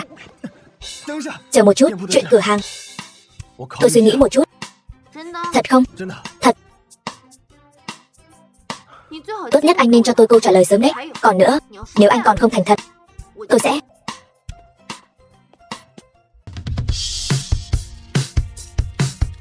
Cười lên nào. Nhìn bên này. Nhìn tôi. Đúng rồi, cười lên nào. Tiểu thư Phùng Thiên Ngữ, với thân phận là một siêu mẫu quốc tế, rất ít khi cô nhận lời làm đại diện. Cô vừa về nước liền nhận được lời mời làm đại diện trang sức của tập đoàn Lục Thị. Xin hỏi có phải là vì Lục tổng không? Người bạn thanh mai trúc mã Lục tổng này từ nhỏ đến lớn chỉ biết bắt nạt tôi không nể mặt anh ta đâu. Tôi là nể mặt Lục thiếu phu nhân nên mới đồng ý đấy. Lục tổng và Phùng Thiên Ngữ là thanh mai trúc mã, bọn họ mới là một đôi trời sinh. Vị Lục thiếu phu nhân này không đơn giản, vừa cướp được Lục tổng, lại còn lừa được sự tin tưởng của Phùng Thiên Ngữ. Đừng nghe bọn họ nói bậy. Ghen rồi sao? Tôi ghen cái gì chứ? Bởi vì Thiên Ngữ nói cô ấy thích tôi, không thích anh, cho nên anh không vui. Tôi cầu còn không được ấy chứ. Lục thiếu phu nhân, vì cô và Phùng tiểu thư là bạn tốt, vậy chúng tôi có thể chụp vài tấm ảnh chung của hai cô được không? Được thôi. Băng Cẩm, mau lại đây, chúng ta cùng nhau chụp một tấm ảnh đi. Được.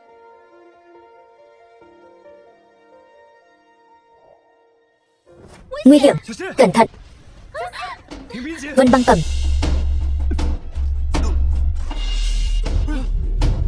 không sao chứ? Không bị thương chứ? Tôi không sao.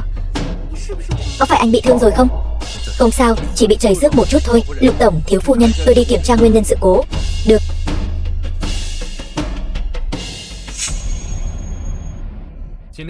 Buổi họp báo hôm nay đến đây là kết thúc, mọi người giải tán đi. Băng Cẩm, cảm ơn cô đã cứu tôi. Không sao là tốt rồi. Lục tổng, nguyên nhân sự việc đã điều tra rõ ràng. Người lắp máy chiếu là người mới, chỉ lắp một con ốc, còn chưa vặn chặt, chịu không nổi nên rơi xuống. Phùng Thiên Ngữ, ở đây không có việc gì, cô có thể về trước. Vậy thì không được, tôi còn phải đi hẹn hò với Băng Cẩm nữa. Phùng Thiên Ngữ, cô đừng quá đáng, quá đáng. Lục Bắc Thần, bây giờ là anh cầu tôi làm việc. Nếu anh không cho tôi mượn băng cẩm, tôi sẽ không giúp đâu đấy. Đi thôi. Lục Tổng, anh muốn giúp thiếu phu nhân thuận lợi mở cửa hàng. Tại sao không tự mình dậy? Như vậy, còn có thể tăng cơ hội tiếp xúc với thiếu phu nhân. Không cần phiền Phùng tiểu thư giúp anh. Ai muốn tiếp xúc với cô ta chứ? Tôi chỉ là không muốn để cô ta làm mất mặt Lục gia thôi. Lục Tổng, ca phẫu thuật của bà ngoại thiếu phu nhân sắp xếp vào 9 giờ sáng mai. Bác sĩ Chu đích thân phẫu thuật. Thiếu phu nhân tối nay sẽ ở lại bệnh viện chăm bà ngoại. Hãy để trống thời gian tối nay và ngày mai cho tôi. Vâng. Còn nữa, vụ máy chiếu này tuyệt đối không đơn giản như vậy. Ý của Lục Tổng là có người cố ý nhắm vào tập đoàn Lục thị của chúng ta. Có lẽ nhắm vào người, cho dù là nhân viên mới đến, cũng không thể phạm phải sai lầm sơ đẳng như vậy. Nhắm vào người. Lúc đó trên đài chỉ có thiếu phu nhân và Phùng tiểu thư. Nếu nhắm vào người, vậy nhắm vào ai? Cậu cho người âm thầm đi điều tra một chút. Vâng.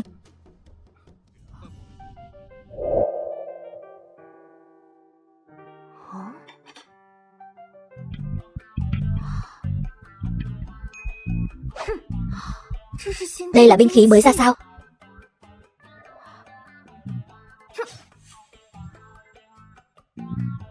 Binh khí này tinh xảo, nhỏ nhắn, dễ mang theo. Không tệ. Hóa ra là dùng để cắt thịt. Tiếc thật. Cẩn thận họa từ miệng mà ra đấy. Tôi không tin, đầu người tôi còn lấy được. Một miếng thịt bò nhỏ xíu mà tôi cắt không đứt sao? Thịt của tôi đâu?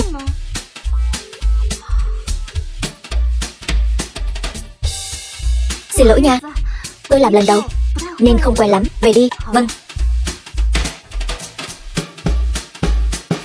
Chờ một chút. Ăn cái này đi. Anh đúng là cắt đẹp quá. Thịt này còn sống sao? Đến cả thịt cũng không làm chín được. Đầu bếp như vậy nên bị đuổi việc. Em từng thấy món bít tết nào chín kỹ chưa? Vậy là cố tình làm tái sao? Đừng nói nữa. Nếm thử đi. Cái này mà ăn được sao? Không bỏ mạng đâu. Vị cũng không tệ đấy chứ.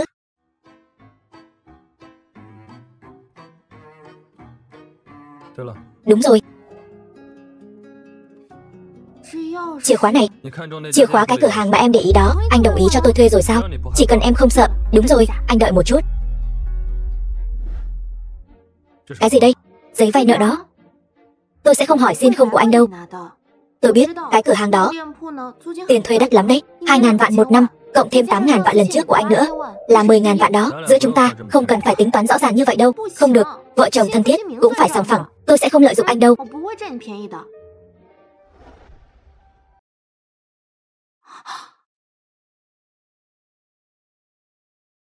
Anh làm gì vậy? Em cũng có thể dùng cách khác để trả mà. Anh không biết xấu hổ. Cô đang nghĩ gì vậy? Người đại diện trang sức của tập đoàn Lục thị mùa tới. Hay là em đi dùng để trừ nợ tôi? Phùng Thiên Ngữ không phải đang làm rất tốt sao? Em còn phù hợp hơn cô ấy. Nằm mơ đi. Tôi sẽ không giúp anh kiếm tiền không đâu.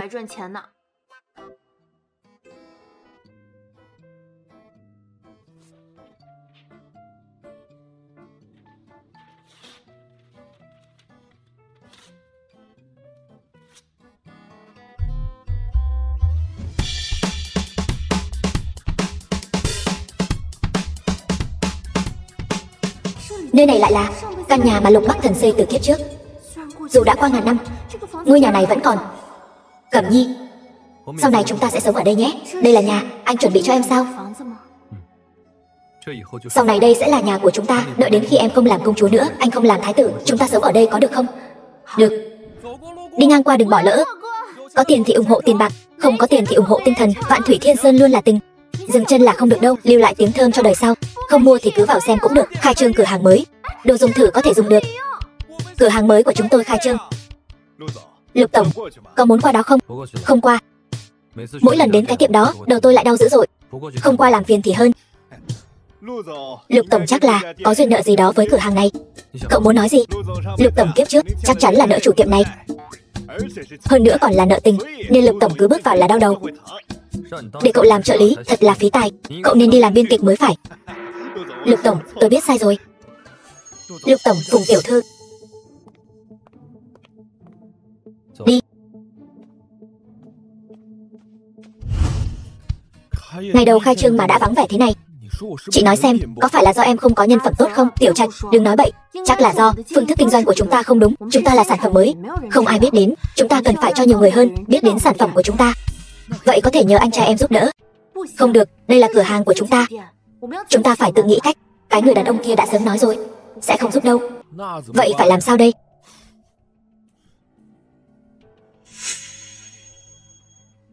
Tiểu Trạch, mấy ngày nữa trang sức Lục thị có phải là có buổi trình diễn thời trang không?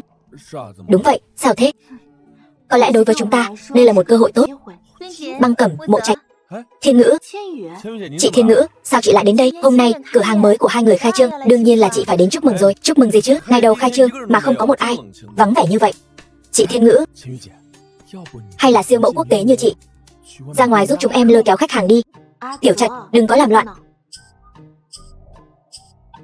Thiên Ngữ, cô đến đúng lúc lắm. Tôi có chuyện muốn hỏi cô đây. Sao vậy? Buổi trình diễn thời trang, trang sức Lục thị mấy ngày nữa. Cô là người đại diện, chắc cũng sẽ đến chứ? Đúng vậy, mấy ngày nay bọn tôi đang diễn tập đây. Vậy thì cô có thể kể cho tôi nghe về quy trình cụ thể của buổi trình diễn thời trang này phải đi như thế nào? Cô còn hứng thú với cái này cơ đấy. Tôi cũng muốn đi. Được thôi, tôi sẽ kể cho cậu nghe thật kỹ. Không xong rồi. Mau xem này. Mọi người xem này. Trên mạng nói Lục thiếu phu nhân mở cửa hàng, Lục tổng không hề xuất hiện. Thanh mai trúc mã của Lục tổng đến cửa hàng tuyên bố chủ quyền. Còn cái này nữa, Phùng Thiên Ngữ nói thích Lục thiếu phu nhân chỉ là giả.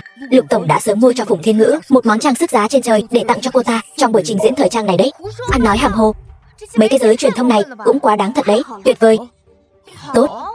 Chị dâu, rõ ràng là có người muốn nhắm vào chị. Chị còn nói tốt được, nghe có vẻ không phải là chuyện tốt đâu nhỉ. Nhưng đối với chúng ta mà nói, rất có thể sẽ trở thành chuyện may mắn đấy. Còn đang lo không tìm được quân bài để nói điều kiện với Lục Bắc Thần đây này. Vậy mà lại có người tự dưng cơ hội đến tận cửa. Thật sự phải cảm ơn cả nhà anh ta. Bắc Thần, cháu đến rồi, mau ngồi đi. Vâng. Bà ngoại có vài chuyện muốn hỏi cháu. Bà ngoại, bà cứ nói. Bà ngoại biết cháu bận nên bà cũng không vòng vo nữa. Bắc Thần, cháu có thích Cẩm Nhi không? Bà ngoại, chúng cháu rất tốt. Cẩm Nhi mỗi lần cũng đều nói như vậy. Nhưng mà, bà thấy hai đứa không giống như những cặp vợ chồng thật sự. Bà ngoại, thật ra thì chúng cháu, bà ngoại không có ý trách cháu đâu. Bà cũng có thể thấy được là cháu để ý đến Cẩm Nhi. Chỉ là cái sự để ý này đã đến mức muốn ở bên nhau trọn đời hay chưa? Cháu phải suy nghĩ thật kỹ. Cẩm Nhi bao nhiêu năm nay cũng đã chịu không ít khổ sở rồi. Bà hy vọng con bé sau này sẽ có một cuộc hôn nhân mỹ mãn hạnh phúc. Văn Nguyên từ nhỏ đã thích nó rồi. Nếu như cháu không quá thích nó, vậy thì cháu hãy sớm buông tha cho con bé, tác thành cho con bé đi. Tác thành. Bà ngoại, cháu sẽ sớm suy nghĩ rõ ràng. Được. Bác sĩ Chu, có thể nói chuyện với anh không?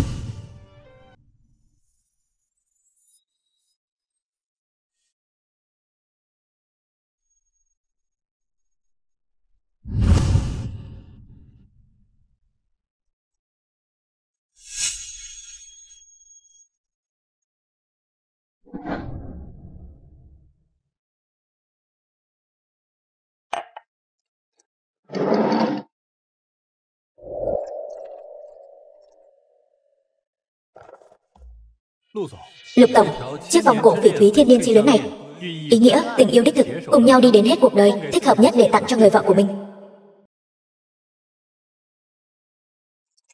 Cùng nhau đi đến hết cuộc đời. Buổi trình diễn trang sức Lục thị.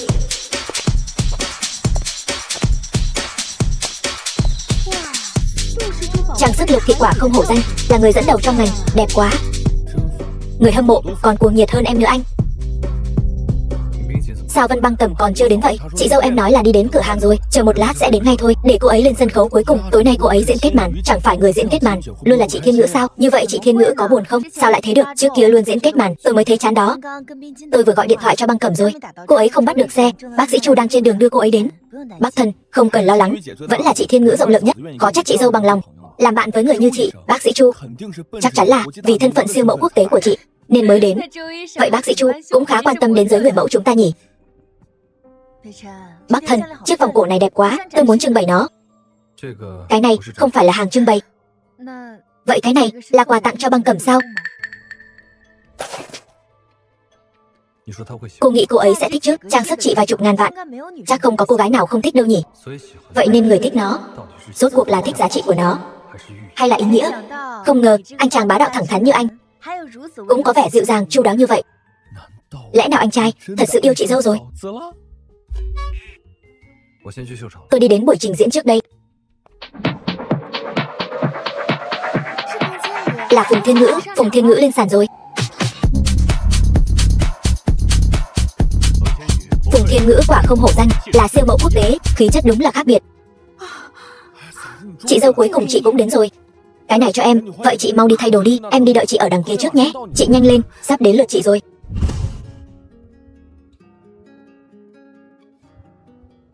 Sao dây giày lại đứt rồi?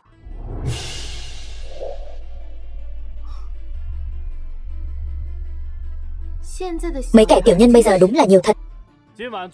Người cuối cùng trình diễn trong đêm nay là một vị khách mời bí ẩn. Mọi người đoán xem cô ấy là ai nào?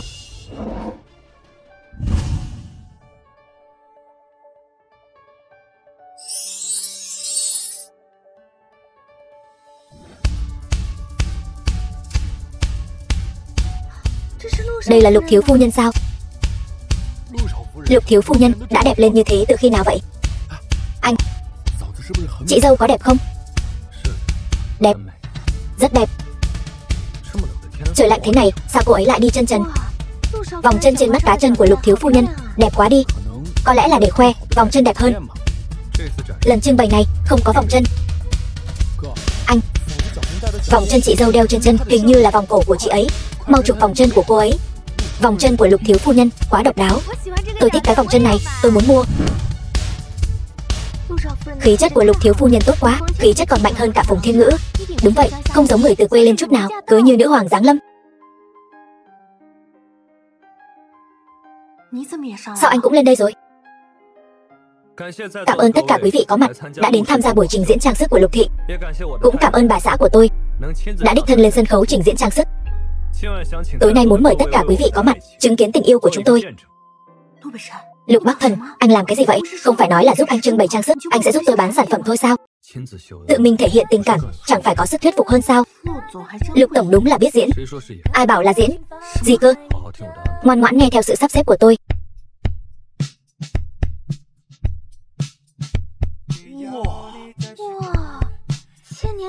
Vòng cổ thiên niên chi luyến trị giá 30.000 vạn. Vân Băng Cẩm, tại sao thứ mà tôi mơ ước cô lại có thể dễ dàng có được? Tôi sẽ không để cô hạnh phúc đâu. Khởi bẩm trưởng công chúa, thái tử Bắc Quốc vì một khối phỉ thúy đã đổ sát bách tính của cả một nam thành. Lục Bắc Thần, anh đúng là kẻ điên. Chuỗi dây chuyền này tôi không cần. Chuyện gì vậy? Lục thiếu phu nhân từ chối món quà của Lục tổng rồi. Vân Băng Cẩm, chẳng lẽ những gì truyền thông đưa tin về việc hai vợ chồng bất hòa là thật? Cẩm Nhi, em không thích anh ta, đúng không? Anh nhất định sẽ đưa em rời khỏi đây. Vân Băng Cẩm, em có biết em đang làm gì không? Tại sao anh lại tặng tôi sợi dây chuyền đó? Em không thích nó sao? Anh có biết sợi dây chuyền này có câu chuyện gì đằng sau không? Tôi biết. Ngàn năm trước, một vị thái tử vì người phụ nữ mình yêu tự tay làm sợi dây chuyền này. Vậy anh có biết vị thái tử này vì sợi dây chuyền này đã tàn sát một thành bách tính? Còn có chuyện này nữa sao? Vị thành chủ sở hữu phỉ thúy không muốn bán phỉ thúy cho anh ta, nên anh ta đã nổi giận tàn sát một thành bách tính, cướp đi khối phỉ thúy này. Đây đều là em nghe từ đâu vậy? Trong sách lịch sử làm gì có. Lịch sử đều do người thắng viết. Nếu là anh sẽ đem chuyện tàn bạo như vậy viết vào sử sách sao? Bất kể là thật hay giả thì đó đều là chuyện của người khác, có liên quan gì đến tôi đâu. Tôi tặng em sợi dây chuyền này là đại diện cho tâm ý của tôi, hoàn toàn không liên quan đến câu chuyện đằng sau nó. Tôi không cần. Vân Băng Cẩm, có phải em đã quên ước định của chúng ta rồi không? Lục Bắc Thần tìm kiếm nổi bật hôm nay anh xem chưa? Mọi người đều nói anh thích Phùng Thiên Ngữ, vô căn cứ. Tôi đã bảo Lâm Sâm đi xử lý rồi. Tìm kiếm nổi bật đã bị gỡ xuống rồi. Lời đồn đại rất dễ lan truyền đi, không dễ gì mà ngăn được. Chúng ta vừa mới kết hôn không lâu đã xảy ra chuyện như vậy, chắc chắn sẽ ảnh hưởng đến tập đoàn Lục thị. Em muốn gì? Tôi có thể hợp tác với anh để giúp anh đập tan tin đồn. Em sẽ tốt bụng như vậy sao? Ở đó, thật ra có một việc nhỏ. Muốn anh giúp tôi một chút. Anh để tôi đi. Buổi trình diễn trang sức của anh, tôi sẽ giúp anh trình diễn trang sức để làm rõ tin đồn tình cảm của chúng ta không tốt. Còn anh thì cho tôi một cơ hội giới thiệu sản phẩm chăm sóc da của tôi. Thế nào? Em đúng là không chịu thiệt một chút nào. Anh cũng đâu chịu thiệt. Được thôi, tôi đồng ý. Nhưng không được xảy ra sai sót.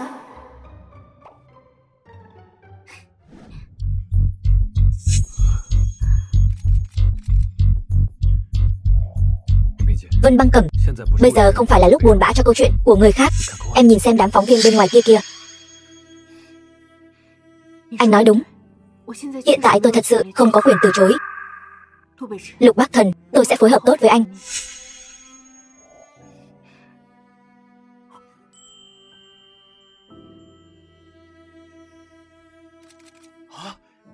Lục thiếu phu nhân chủ động hôn Lục tổng, mau chóng chụp ảnh đi.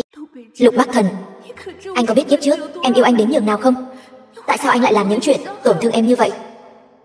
Chúng ta đã nói sẽ cùng nhau rời khỏi hoàng thất, mãi mãi bên nhau. Tại sao anh lại thay đổi? Mấy người đang làm gì ở đây vậy? Đây là hậu trường, không phải là nơi phóng viên các người nên đến đâu. Được, chúng ta đi thôi, đi.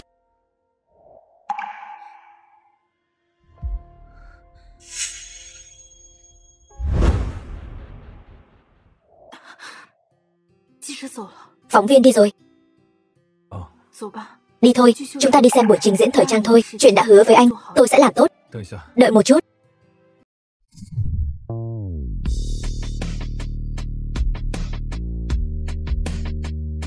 Trời lạnh, chân trần không tốt cho sức khỏe.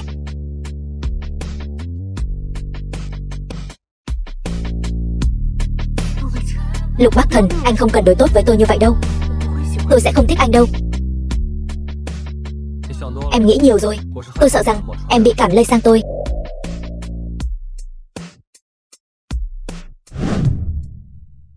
Em thích Chu Văn Nguyên sao? Đó là việc của tôi. Chuyện bây giờ là em phải làm tốt vai trò là phu nhân của tôi.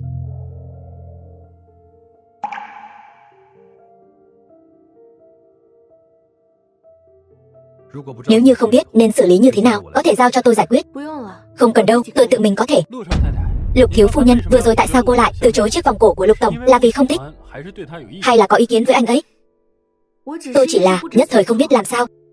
Bởi vì tôi không ngờ rằng anh ấy lại có thể bỏ ra 30.000 vạn mua trang sức cho tôi. Xin lỗi mọi người, đã khiến mọi người lo lắng rồi. Giá trị của chiếc vòng cổ này không nằm ở việc nó đáng giá bao nhiêu tiền, mà nằm ở dụng ý của nó. Chân ái, cùng nhau đi đến cuối đời. Giống như những lời tôi muốn nói với em.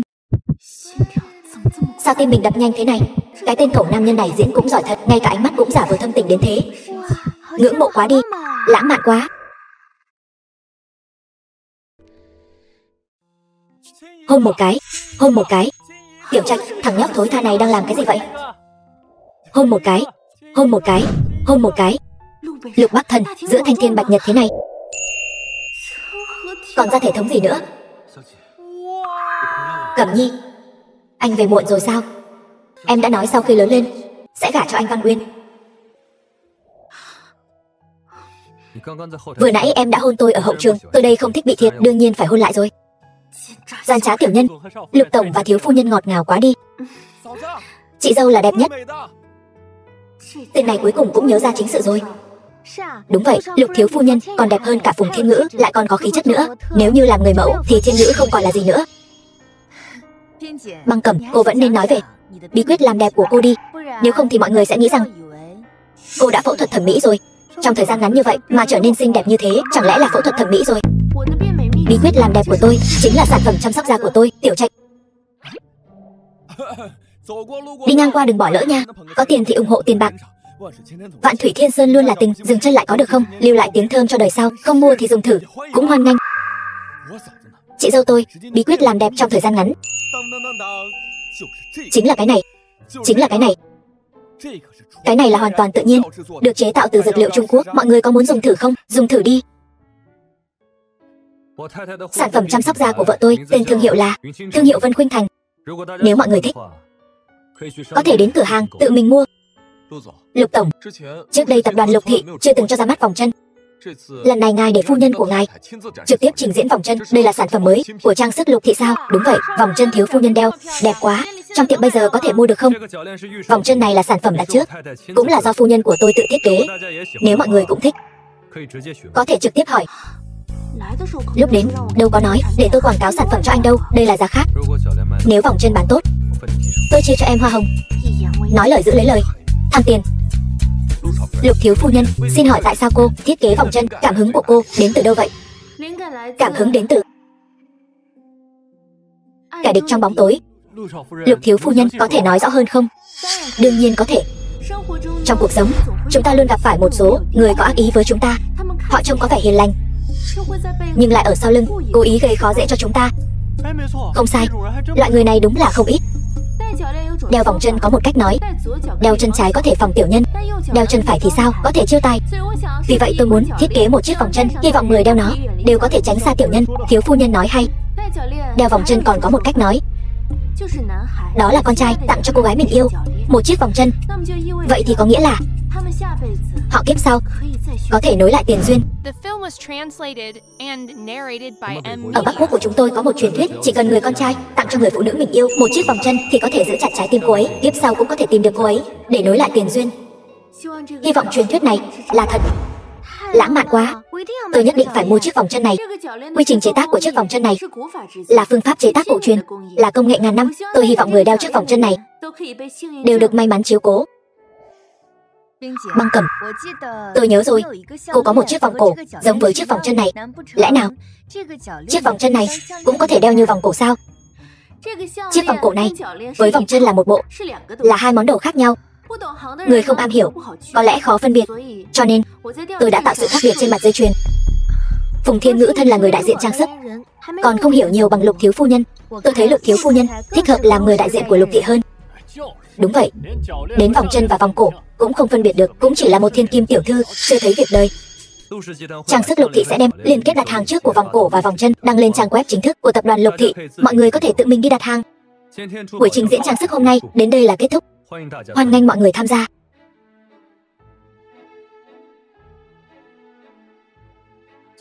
Đi thôi. Lục tổng, mẫu thiết kế vòng chân của thiếu phu nhân vừa mới mở liên kết đặt trước đã có hàng ngàn vạn người đặt mua. Là sản phẩm bán chạy nhất của chúng ta trong mùa này, không còn nghi ngờ gì nữa. Sao em đột nhiên nghĩ ra đeo vòng cổ làm chân làm vòng chân vậy? Là vì giày của tôi bị người khác làm hỏng rồi, nên tôi chỉ có thể dùng hạ sách này thôi. Không, thiếu phu nhân làm vậy là thượng sách. Lâm Sâm, đi điều tra xem rốt cuộc là ai làm. Vâng. Thật đẹp. Chúng ta lát nữa phải đi. Cẩm Nhi, Cẩm Nhi chúc mừng em. Hôm nay em rất đẹp.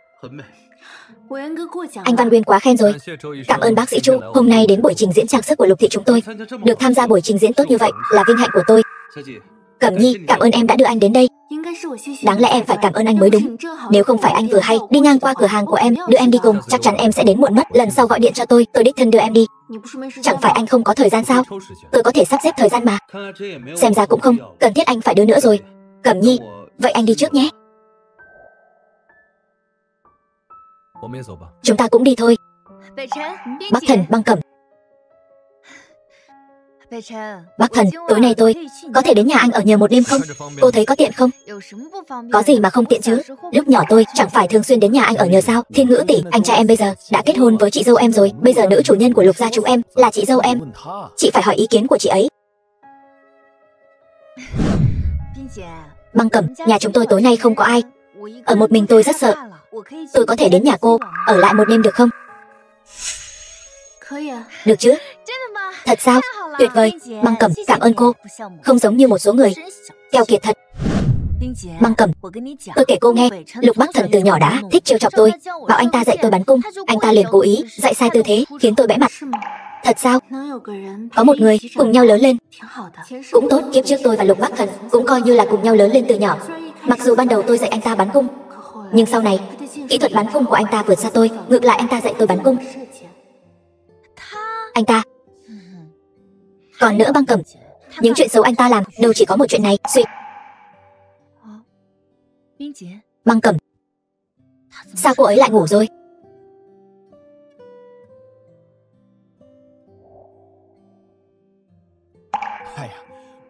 Anh trai em bây giờ càng ngày càng có dáng vẻ người chồng mẫu mực. Cái thân phận độc thân này của em mỗi ngày đều bị cơm chó của bọn họ cho ăn no căng. Cậu im miệng cho tôi. Không ngờ anh còn có mặt dịu dàng như vậy đấy.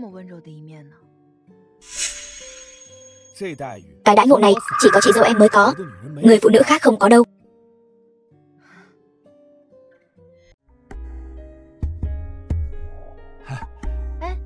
Đến rồi, gọi Băng Cẩm dậy đi. Băng Cẩm, mọi người lên trước đi. Chị Thiên Ngữ, anh em không nỡ gọi chị dâu dậy. Chúng ta vào trước đi. Được thôi.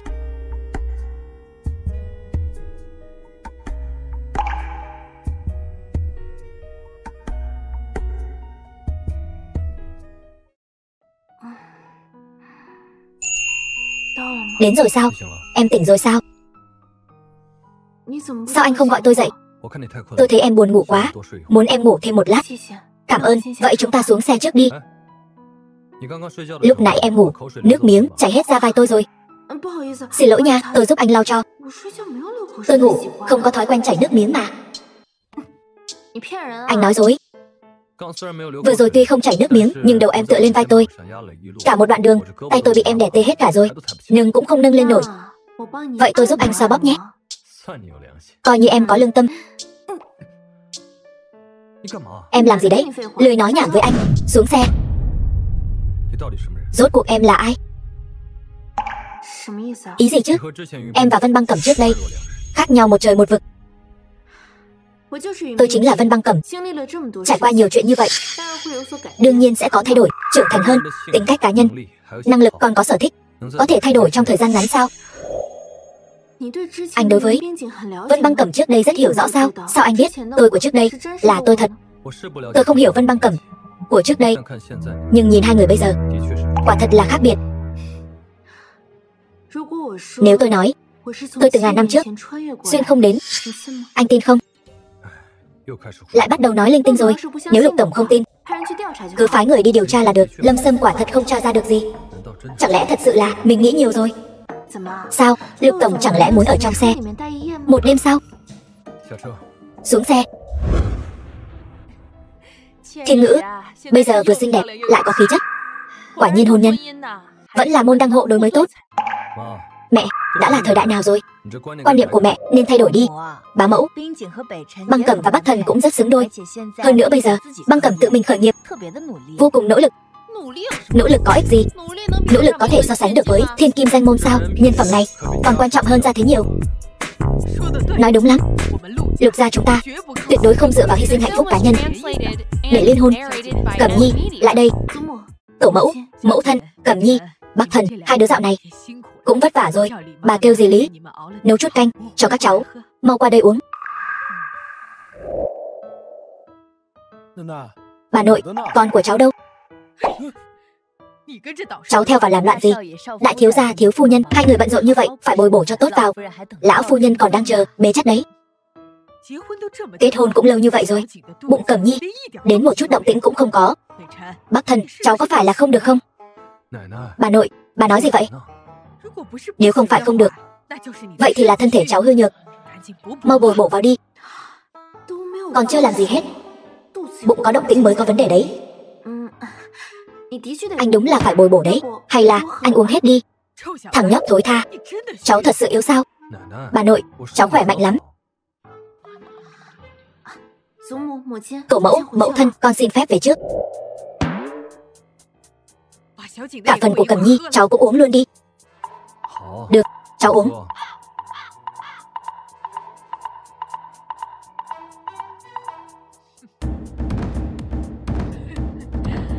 Tốt, mau đi chơi với Cẩm Nhi đi.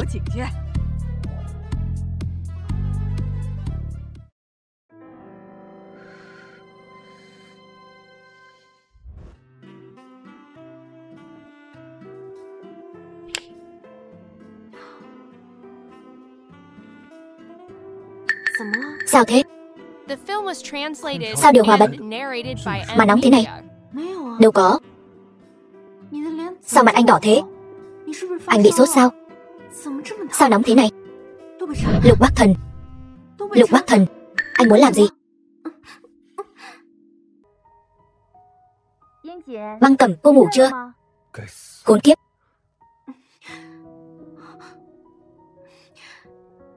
Vẫn chưa ngủ.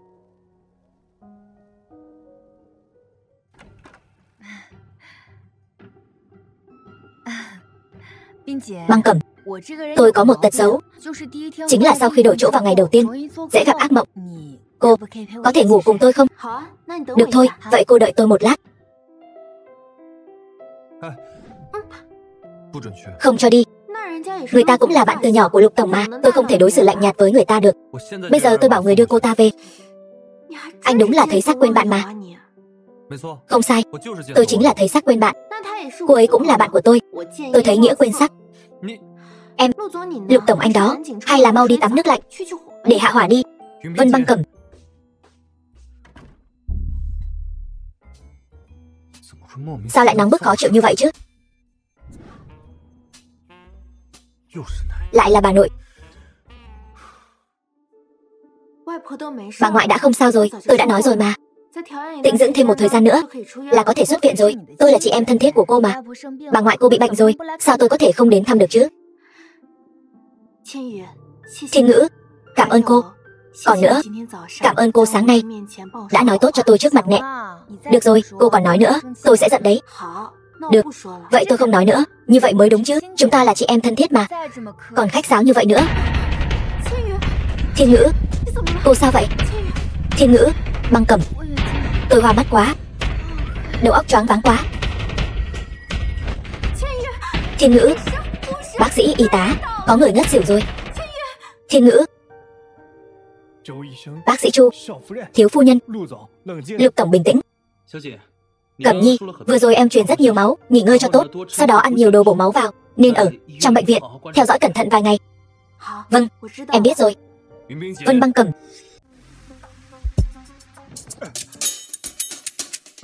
Lục Tổng, tại chân tôi không phanh kịp, tôi không cố ý đâm vào anh. 你脸色 Sao sắc mặt em kém vậy? Em bị bệnh sao? Sao anh lại tới đây? 你说好了， Em nói sẽ đến chăm sóc bệnh nhân. 你这状态 Trạng thái của em còn tệ hơn cả bệnh nhân. Rốt cuộc ai chăm sóc ai đây? 他怎么了？ Cô ấy sao vậy? Cẩm Nhi vừa truyền rất The nhiều film máu, was tận 400ml. translated and narrated by 400ml. M. Em không muốn sống nữa sao? Em gầy như vậy. Tôi không thể thấy bỏ mạng mà không cứu được. Tình trạng của Thiên Ngữ vừa rồi rất nguy kịch. 千羽，冯千羽为什么？ Phùng Thiên Ngữ tại sao phải truyền máu? Phùng tiểu thư giảm cân quá độ, dẫn đến thiếu máu, hôn mê sâu. Tình huống nguy cấp, cần truyền máu gấp. 这么大的医院 Bệnh viện lớn như vậy, ngay cả máu dự trữ cũng không có sao. Sáng nay xảy ra một vụ tai nạn xe hơi rất lớn, khiến rất nhiều người bị thương. 血库里的 O Máu ô trong kho máu đều dùng hết rồi. Cẩm Nhi và Phùng tiểu thư đều là nhóm máu ô, 所以 cho nên Cẩm Nhi chủ động yêu cầu hiến máu. 凭血一时 Thiếu máu nhất thời không bỏ mạng được. 你可以从别的医 Anh 院 có thể điều từ bệnh viện khác mà, sao anh lại không có lòng yêu thương vậy? Cô ấy là bạn thân từ nhỏ của anh đấy, nhưng cũng không quan trọng bằng vợ tôi. 我这是在帮你 Tôi đây là đang giúp em. 知道不知道？ Em có biết điều hay không vậy? 小姐， Cẩm Nhi, 那我先去忙。 vậy anh đi làm việc trước đây. 陆总， Lục Tổng, 麻烦你照顾好。 làm phiền anh chăm sóc tốt cho Cẩm 这是 Nhi. 我老婆， Cô ấy là vợ tôi, 用不着你来盯 không cần anh phải dặn dò. Lục Bắc Thần, anh có thể nói chuyện cho đàng hoàng được không?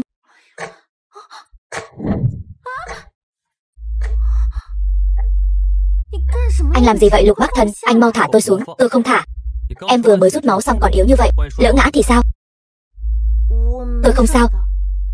不行， Không được, 我不想回去。 tôi không muốn phải bị bà nội mắng đâu.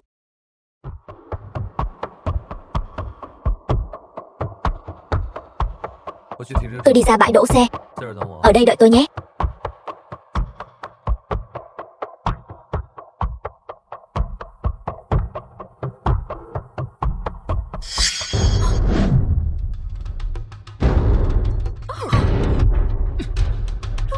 Lục Bắc Thần, Lục Bắc Thần, anh thế nào rồi? Bác sĩ, vết thương của anh ấy có nghiêm trọng không? Tuy vết thương rất sâu nhưng không bị thương đến gần cốt, dưỡng cho tốt là được. Lục Tổng, cảnh sát đã trích xuất camera giám sát rồi, xác định người hành hung chính là Vân Sương Sương. Bây giờ đã bắt đầu bắt giữ rồi. 这个云双 Vân Sương Sương này 真是死 thật là chứng nào tật nấy. Vân Sương Sương, sao lại có gan lớn như vậy? Tôi luôn cảm thấy phía sau có người xúi giục cô ta. Tôi thấy thiếu phu nhân nói đúng. Ở đâu cũng là camera giám sát. Nếu không có ai giúp cô ta thì cô ta không thể nào trốn thoát được. Nhưng cảnh sát đến giờ vẫn chưa bắt được cô ta. 继续跟 Tiếp tục theo dõi, 一定要 nhất định phải để cảnh sát bắt được người. Vâng, Lục Tổng.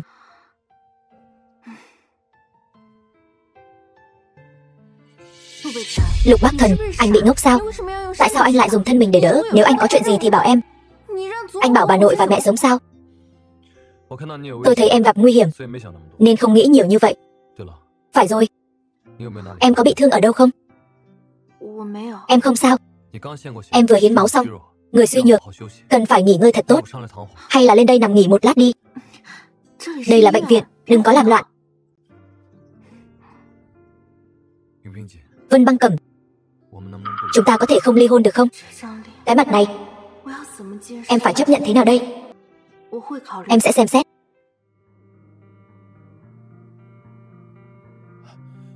Anh, chị dâu.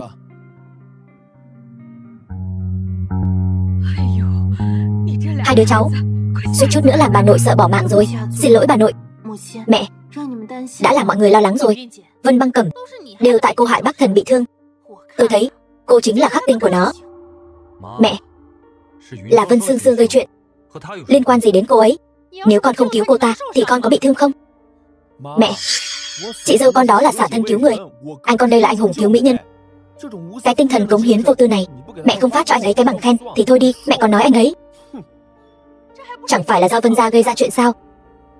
Lần này mẹ nhất định sẽ không tha cho Vân Sương Sương và Vân gia. Được rồi, mau cho hai đứa nhỏ đi nghỉ ngơi đi.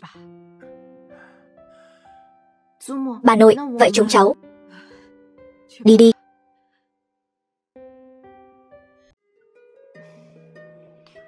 Anh gấp gáp xuất viện như vậy làm gì? Đáng lẽ phải ở trong bệnh viện nghỉ ngơi thêm một thời gian nữa chứ. Tôi không sao, tôi có bác sĩ gia đình. Ở đâu nghỉ ngơi cũng như nhau thôi. Ngược lại là em đấy, rút nhiều máu như vậy, nhất định phải nghỉ ngơi thật tốt. Cho nên anh vì muốn em nghỉ ngơi thật tốt mới gấp gáp xuất viện như vậy. Không phải, anh không thích mùi bệnh viện, nên ở đâu dưỡng thương cũng như nhau thôi. Không thích mùi bệnh viện. Em thấy dạo này anh chạy tới chạy lui cũng siêng đấy nhỉ? Tại sao tôi như vậy em không biết sao? Tôi nói cho em biết, em tránh xa cái tên Trụ Văn Nguyên đó ra cho tôi. Em và anh ấy chỉ là bạn thanh mai trúc mã thôi. Giống như anh và Phùng Thiên Ngữ vậy. Chẳng lẽ anh sẽ thích Phùng Thiên Ngữ sao? Đương nhiên là không. Nhưng tại sao mỗi lần anh gặp Phùng Thiên Ngữ, giọng điệu đều lạnh lùng như vậy? Cô ấy không phải là bạn thanh mai trúc mã của anh sao? Thời gian trôi qua lâu như vậy rồi, con người đều sẽ thay đổi, cho nên ở trên người cô ấy đã không còn nhìn thấy bóng dáng năm xưa nữa rồi. Ý của anh là cô ấy đã trở nên không giống như trước kia nữa rồi. Quả thật là có khác, cũng không nói ra được là khác ở chỗ nào. Đang nghĩ gì vậy? Không có gì. Anh không được gõ đầu em nữa. Được rồi, em cũng mau lên giường nghỉ ngơi đi. Phải đem máu đã hiến ra bồi bổ lại cho tôi. Không cần đâu, em không sao. Đồ vô dụng. Tôi bảo cô lấy mạng Vân Băng Cẩm, cô lại làm Lục Bắc Thần bị thương. Tôi chỉ không ngờ Bắc Thần lại coi trọng tính mạng cô ta đến vậy. Thật là một tên vô dụng. Bây giờ cảnh sát đang bắt tôi. Trước đây anh đã nói sẽ tìm một người có dáng người tương tự đến thế thân cho tôi. Người đâu? Một kẻ vô dụng, còn có tư cách gì để sống? Anh lừa tôi. Là anh, chị dâu. Tin lớn đây. Vân Sương Sương tự kết liễu rồi. Cái gì? Tự kết liễu? Vân Sương Sương không giống người sẽ tự kết liễu. Chuyện này cũng không đến mức anh em bị thương, cũng không nghiêm trọng lắm. Cô ta bị bắt cùng lắm cũng chỉ 3 năm, không đến mức phải tự kết liễu chứ. Xem ra thật sự có kẻ đứng sau chỉ đạo. Vân Sương Sương hẳn là biết người đứng sau là ai rồi, nên bị thủ tiêu, tạo thành hiện trường giả tự kết liễu. Kẻ đứng sau, vậy nên người làm hại chị dâu là người khác. Vân Sương Sương chỉ là bị lợi dụng thôi. Vậy mọi người có biết kẻ đứng sau là ai không? Tôi sẽ phái người đi điều tra. Người này sẽ nhanh chóng lộ diện thôi. Không được vào. Vân Băng Cẩm, còn tiện nhân kia, cô ra đây, tôi lấy mạng cô. Tôi không tìm hai người còn tự tìm đến tận cửa. Sự ra đi của Vân Sương Sương không phải do tôi gây ra, các người tìm nhầm người rồi. Sương Sương dù sao cũng là em gái của cô. Cô lại để cảnh sát đến bắt nó, ép bỏ mạng nó. Cô ta giữa thanh thiên bạch nhật muốn lấy mạng tôi, chẳng lẽ tôi còn phải để cô ấy nhợt như ngoài vòng pháp luật sao? Tất cả đều là do cô hại. Tiện nhân, hôm nay tôi nhất định phải lấy mạng cô. Đến lượt các người ở đây làm càn sao? Lục Bắc Thần, hôm nay cậu còn muốn bảo vệ người đàn bà độc ác này sao? Là Vân Sương Sương tự làm tự chịu. Vân tổng, nếu ông không muốn Vân thị hoàn toàn biến mất lập tức rời khỏi Lục gia. Đi, đừng gây thêm chuyện cho tôi nữa. Tôi sẽ không tha cho các người đâu. Lục tổng, khu đất Vân Thôn mà ngài để ý, e rằng Phùng Thị muốn cướp mất rồi. Phùng Thị, công ty của Phùng Thiên Ngữ. Tiền Thị này muốn hợp tác với Phùng Thị. Con trai của Tiền tổng gần đây đang theo đuổi Phùng Thiên Ngữ, e rằng Tiền tổng muốn hợp tác với Phùng Thị rồi. Phùng Thị này cũng giỏi chớp thời cơ thật. Lục tổng, nếu không phải ngài bị thương, chúng ta với Tiền tổng đã ký hết hợp đồng từ lâu rồi. Vậy thì Phùng Thị cũng không thể lợi dụng sơ hở này được. Mất đi miếng đất này, thiệt hại không chỉ dừng lại ở 10 triệu vạn. Tiếc quá. Không có gì đáng tiếc cả. Chuyện này không thể để thiếu phu nhân biết. Vâng.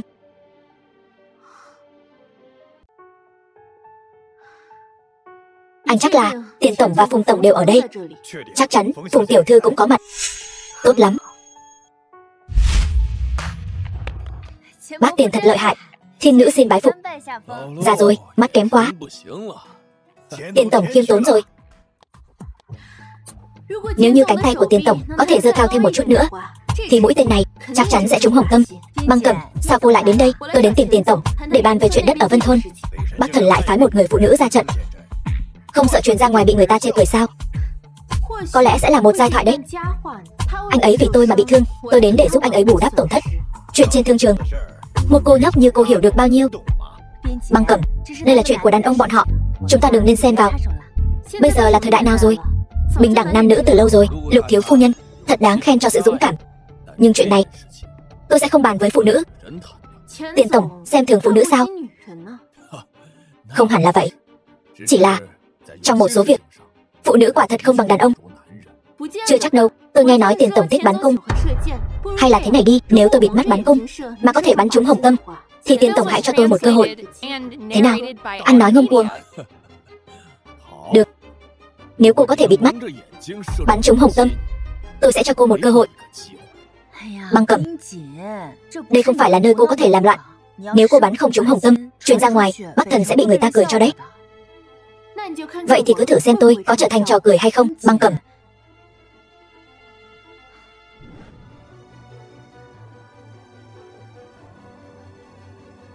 Xong rồi. Nếu thiếu phu nhân xảy ra chuyện gì ở đây, về nhà Lục tổng chắc chắn sẽ không tha cho mình. Thiếu phu nhân ngầu quá, giống như một nữ tướng quân vậy. Tôi phải gọi video cho Lục tổng. Lục tổng, sao anh lại đến đây? Cậu nói thử xem tôi đến đây làm gì? Là thiếu phu nhân ép tôi dẫn cô ấy đến.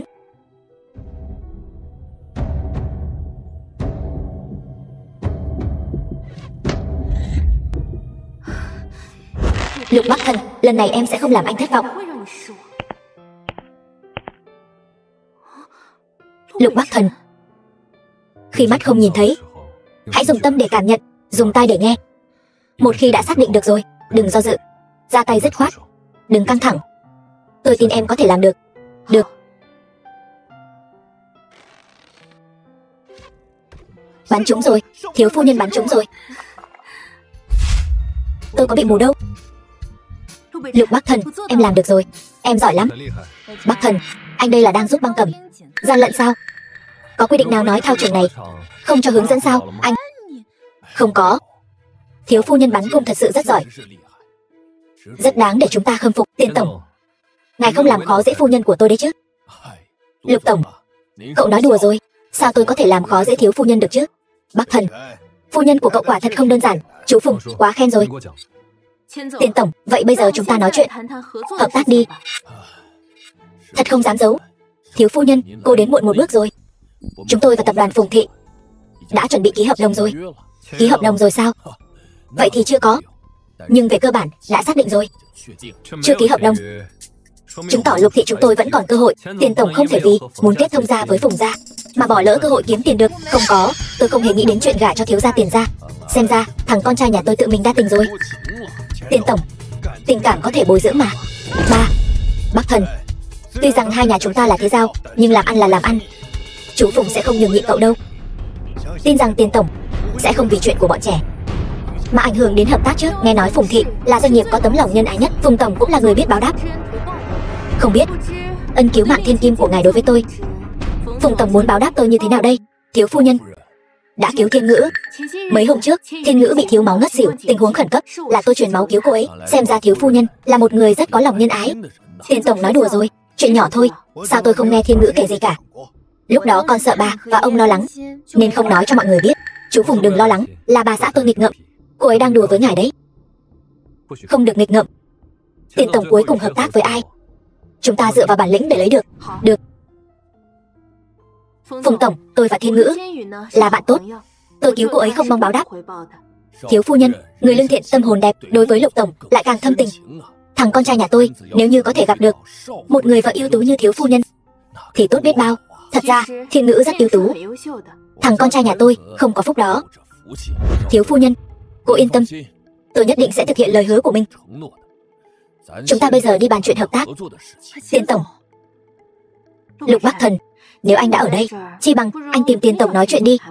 Hôm nay em chủ động tìm Tiền tổng nói chuyện, chứng tỏ em đã nghĩ xong nên nói chuyện thế nào. Vụ hợp tác này giao cho em đấy. Hôm nay tôi đi nghe thôi. Giao cho em. Sao, em không tự tin sao? Đương nhiên không phải rồi. Em có tự tin. Tiền tổng, mời. Thiếu phu nhân, mời. Ba, sao vừa nãy con không giữ được bình tĩnh vậy? Con chỉ là không muốn để Bắc Thần hiểu lầm. Hợp đồng quan trọng như vậy, Bắc Thần lại giao cho cô ta. E rằng con không đấu lại cô ta đâu. Không được ba. Bà nhất định phải lấy được mảnh đất trong tay Tiền tổng để con tặng cho Bắc Thần. Chỉ có như vậy thì mới có thể cho Bắc Thần biết ai mới có thể giúp anh ấy trong sự nghiệp. E rằng hiện tại không được rồi. Tại sao? Vừa nãy con nói một tràng như vậy đắc tội Tiền tổng rồi, thêm cả việc Bắc Thần đích thân đến gây áp lực. E rằng Tiền tổng sẽ ký hợp đồng với Lục thị đấy. Thiếu phu nhân nói Vân Thôn là di chỉ quốc đô của Vân Quốc ngàn năm trước. Không sai. Lát nữa sẽ có chuyên gia đến khảo cứu. Một khi tin tức được đưa ra, Vân Thôn nhất định sẽ nổi tiếng. Vậy thì Lục tổng muốn xây dựng ở Vân Thôn khu du lịch cổ thành cũng là vì điều này. Đúng vậy. Phục dựng lại quốc đô Vân Quốc, không lo không có du khách. Lục tổng thật là có đầu óc kinh doanh nha. Lục tổng, nếu Vân Thôn không phải là quốc đô Vân Quốc, vậy chúng ta có hiểm nghi lừa gạt hợp tác rồi. Đây không phải là chuyện nhỏ đâu. Cậu mau chóng tìm chuyên gia đến đây đi. Bây giờ mọi việc đều nghe theo thiếu phu nhân. Mọi người đều nói tình yêu sẽ khiến người ta u mê. Lục tổng đây là yêu đương rồi sao? Vậy nên Tiền tổng có nguyện ý hợp tác với Lục thị chúng tôi không? Đương nhiên là nguyện ý rồi. Chúng ta hôm nay ký hợp đồng luôn đi. Tiền tổng thật hào phóng. Lâm Sâm mang hợp đồng đến đây. Lục tổng, tôi thấy chúng ta vẫn nên phái chuyên gia đến khảo sát di chỉ rồi ký. Như vậy sẽ ổn thỏa hơn. Trợ lý Lâm, nếu đã mang hợp đồng đến rồi, chọn ngày không bằng gặp ngày. Chúng ta ký hợp đồng luôn bây giờ đi. Cơ hội kiếm tiền tốt như vậy, không thể bỏ lỡ được. Lâm Sâm, mang hợp đồng ra đây. Mọi người yên tâm, tôi dám đảm bảo Vân Thôn nhất định chính là quốc đô Vân Quốc, quốc đô của đất nước mình. Dù đã qua ngàn năm cũng sẽ không nhầm lẫn được. Bắc Thần, Băng Cẩm, chúc mừng hai người. Cô không trách tôi phá hỏng sự hợp tác của Phùng thị và Tiền tổng sao? Sao lại thế được? Cho dù là Phùng thị chúng tôi có được mảnh đất này, chúng tôi cũng sẽ tặng cho Bắc Thần. Bởi vì tôi biết anh ấy rất để ý đến mảnh đất này. Cho nên mục đích của chúng ta thực ra là giống nhau. Không giống. Không giống chỗ nào? Tôi và anh ấy là vợ chồng, tôi giúp anh ấy là phải. Nhưng nếu như cô đưa cho anh ấy thì anh ấy sẽ nợ cô một ân tình. Ân tình lớn như vậy không có cách nào trả, cho nên anh ấy sẽ không nhận đâu. Tôi và Lục Bắc Thần từ nhỏ đã lớn lên cùng nhau, anh ấy sẽ không tính toán với tôi như vậy đâu. Đó là vì cô còn chưa đủ hiểu tôi. Nói cho cùng thì hôm nay tôi còn phải cảm ơn cô vì đã giúp tôi có thể thuận lợi cùng Tiền tổng ban thành hợp tác. Cảm ơn tôi. Đúng vậy, bởi vì đã cứu cô nên mới khiến tôi trước mặt Tiền tổng dựng nên một hình tượng tốt. Ba của cô cũng nể mặt tôi mấy phần, là do cô người đẹp tâm thiện, không liên quan đến tôi. Phùng Thiên Ngữ thông minh quá hóa ngốc. Bây giờ cô rất hối hận vì đã tính kế để tôi hiến máu cho cô rồi. Đi thôi.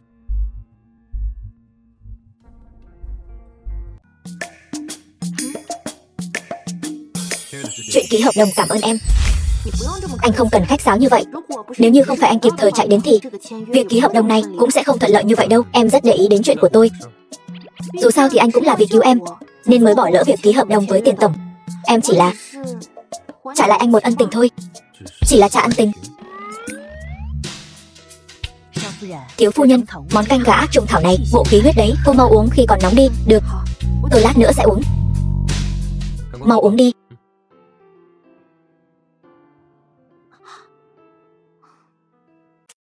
Sao thế? Canh gà. Canh gà có độc. Canh gà tâm ý của bà nội nấu. Lục Bắc Thần, anh cũng bị thương cần phải bồi bổ. Hay là bát canh gà này, anh uống đi. Tôi không uống. Đây là bà nội đặc biệt bảo dì lấy nấu cho em. Em uống mấy ngày rồi. Uống nữa là em nôn đấy. Anh giúp em đi mà. Tay tôi bị thương rồi. Uống không tiện. Em đứt anh. Vậy thì như này nhé. Tôi giúp em uống bát canh gà này. Em giúp tôi thay thuốc thành dao. Được. Lục Bắc Thần, anh có thể đừng cứ nhìn chằm chằm vào em được không? Em đẹp như vậy, tại sao không thể để tôi ngắm thêm một chút? Anh tự uống đi. Em đi lấy hộp thuốc trước.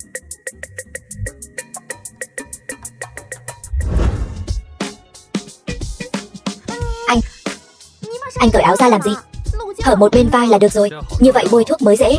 Ngẩn người ra làm gì? Mau lại đây bôi thuốc đi.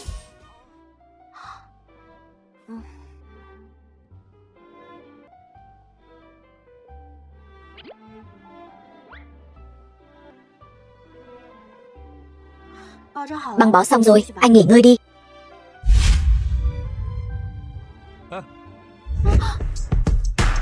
Lục Bắc Thần, anh muốn làm gì? Tôi đang dùng Mỹ Nam kế với em đấy. Em không nhìn ra sao? Tuy rằng dáng người của Lục Tổng đúng là không tệ, tự sát thì cũng tạm tạm, nhưng mà bổn công chúa đã xem vô số Mỹ Nam rồi. Chiêu này của anh vô dụng thôi. Có hay không có tác dụng, thử xem rồi biết. Lục Bắc Thần, anh đang bị thương, phải tĩnh dưỡng. Em cũng vừa thấy vết thương rồi đấy. Không có gì đâu. Tôi lấy mạng anh. Vết bớt trên ngực anh rất giống vết thương bớt bẩm sinh thôi. Có lẽ là có người kiếp trước đã làm anh bị thương ở đây. Không phải. Tôi nghĩ chắc là người rất quan trọng, nên tôi mới giữ lại vết sẹo này, để cô ấy tìm thấy tôi. Vậy nhỡ đâu là kẻ thù đến tìm anh báo thù thì sao? Tôi nghĩ là người yêu, sợ cô ấy quên tôi. Rõ ràng cuối cùng chúng ta đều thành kẻ thù, tại sao còn phải để lại dấu vết để em tìm thấy anh?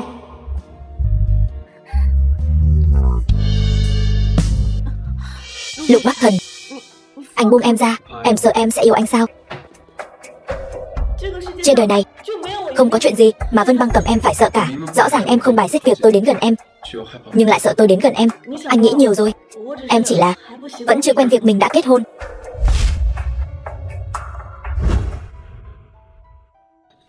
Phùng tiểu thư tìm tôi, có chuyện gì sao? Bác sĩ Chu, chúng ta hợp tác thêm lần nữa đi. Tôi tuyệt đối không thể hợp tác với cô nữa. Sao vậy, bác sĩ Chu? Lần trước chúng ta chẳng phải hợp tác rất vui vẻ sao? Sau này, chỉ cần là chuyện tổn hại đến Cẩm Nhi, tôi tuyệt đối sẽ không làm nữa. Sao? Bác sĩ Chu cam tâm buông tay sao? Chỉ cần cô ấy hạnh phúc, tôi nguyện chúc phúc cho cô ấy. Một cô gái nhà quê gả vào hào môn, sao có thể hạnh phúc được chứ? Tối nay, tôi sẽ tạo cơ hội cho anh. Cô muốn làm gì? Đến lúc đó, anh sẽ biết.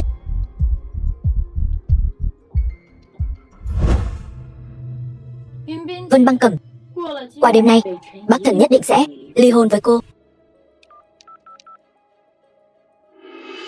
Bác sĩ Chu, người đã ở khách sạn rồi. Chúc anh tối nay được như ý nguyện.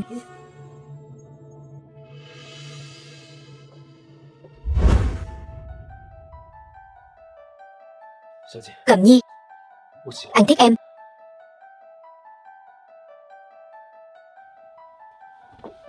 Không được, tôi không thể làm như vậy. Tôi làm vậy sẽ có lỗi với Cẩm Nhi. Chu Văn Nguyên, cô ấy tin tưởng anh như vậy, anh lại đi tổn thương cô ấy. Không phải như những gì anh thấy đâu. Anh đừng ngụy biện nữa, đừng đánh nữa. Là Phùng Thiên Ngữ làm. Cẩm Nhi, em có chỗ nào không thoải mái không? Cẩm Nhi, em không hôn mê. Em đã sớm đề phòng cô ta rồi. Tối nay cô ta mời em ăn cơm, đương nhiên em phải phòng cô ta rồi. Em chỉ là muốn xác minh một chút, anh và Phùng Thiên Ngữ rốt cuộc có phải là cùng một loại người không? Xin lỗi. Sao em biết là Phùng Thiên Ngữ làm? Đôi giày trên sàn diễn, còn cả vụ máy chiếu rơi ở buổi họp báo người đại diện nữa. Lúc đó em đã hơi nghi ngờ rồi, nhưng không thể xác định. Cho đến khi Vân Sương Sương đến ám sát em mới xác định là cô ta. Anh bảo Lâm Sâm đi điều tra về máy chiếu. Quả nhiên là Vân Sương Sương làm. Xem ra kẻ đứng sau giật dây chính là Phùng Thiên Ngữ. Phùng Thiên Ngữ tuy là người mẫu, phải giữ dáng, Nhưng cũng không thể trong thời gian ngắn như vậy mà thiếu máu đến mức cần truyền máu được. Anh lợi dụng sự tiện ích của phòng y tế, lại giúp cô ta làm giả bệnh án. Xin lỗi, tôi thật sự chỉ là nhất thời hồ đồ. Tại sao anh lại làm như vậy? Em truyền máu thì có lợi gì cho anh? Anh tưởng rằng sau khi em truyền máu nhiều, cơ thể sẽ rất yếu, sẽ ở lại bệnh viện thêm vài ngày. Như vậy anh sẽ có cơ hội tiếp xúc với em nhiều hơn. Không ngờ tối hôm đó, Lục tổng đã trực tiếp đưa em đi rồi. Anh bị cô ta lợi dụng rồi. Cô ta muốn nhân lúc em yếu để Vân Sương Sương lấy mạng em. Cái gì? Vân Sương Sương lấy mạng em cũng là cô ta bảo làm. Tuy em không có chứng cứ, nhưng em khẳng định là cô ta. Anh là bác sĩ, lại làm ra loại chuyện này, anh còn xứng với nghề của mình không? Lục Bắc Thần, anh ấy cũng bị người khác lợi dụng. May mà anh ấy kịp thời tỉnh ngộ nên đã không làm gì em. Lần này thì bỏ qua cho anh ấy đi, còn không mau cút đi. Cẩm Nhi, The film was xin lỗi. translated and narrated by M Media. Vân Băng Cẩm, em không phải là người để bản thân chịu thiệt. Tại sao em lại thả Chu Văn Nguyên đi? Có phải em thích anh ta không? Lục tổng, anh có thể đừng cái gì cũng liên hệ đến chuyện tình cảm nam nữ được không? Vậy vì sao em muốn thả anh ta đi? Kiếp trước của em nghiệp chướng quá nặng rồi. Kiếp này muốn làm một người tốt, tha người thì cũng là tha cho mình, được không? Tôi mặc kệ kiếp trước em là người như thế nào. Kiếp này em chỉ được thích tôi, không được thích người đàn ông khác. Có thể bỏ mạng trong tay em, tôi cam tâm tình nguyện. Anh buông em ra. Không buông. Cả đời này tôi cũng sẽ không buông tha em. Chúng ta về nhà, em tự đi được. Em không sao, tôi chỉ muốn ôm em thôi. Em có biết lúc tôi đến đã lo lắng thế nào không? Chiếc xe phía sau từ lúc rời khỏi khách sạn đã luôn đi theo. Không bình thường.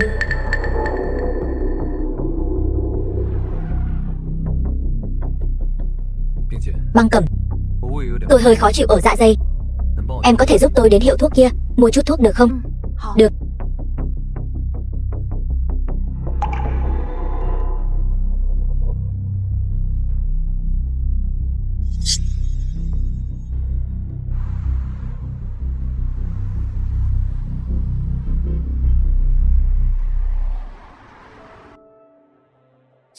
Vụ tai nạn xe phía trước thảm khốc quá.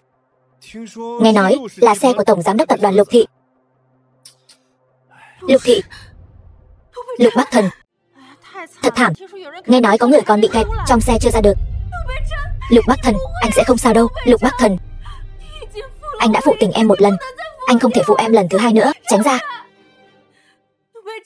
Lục Bắc Thần, em hứa với anh, chỉ cần anh sống tốt, em sẽ không trốn tránh tình cảm của anh nữa. Em vĩnh viễn sẽ không rời xa anh. Lục Bắc Thần, cái này là em nói đấy nhé, không được đổi ý đâu đấy. Được, may quá, không sao rồi, không sao.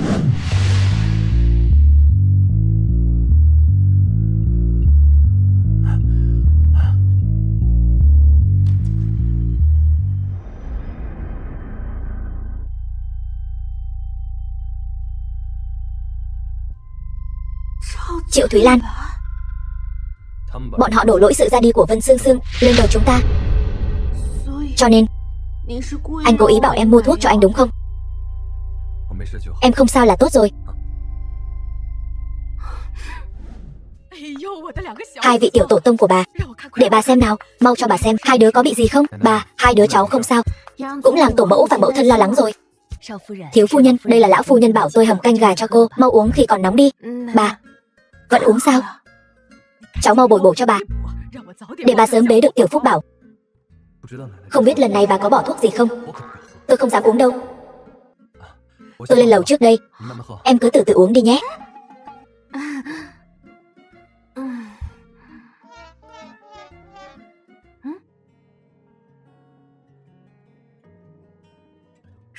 Người đâu rồi? Sao lại không có trong phòng? Lại đến thư phòng rồi sao?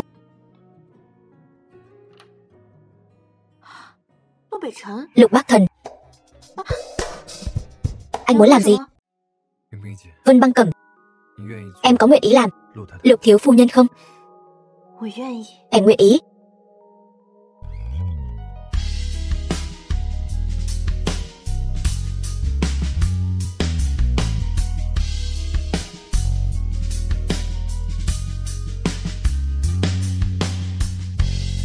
Lục Bắc Thần, em yêu anh.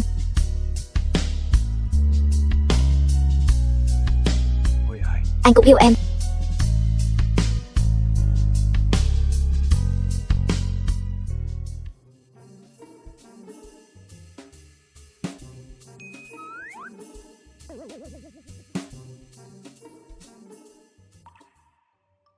早啊， Chào buổi sáng, 陆太太。 Lục thiếu phu nhân. Chào buổi sáng, Lục tiên sinh.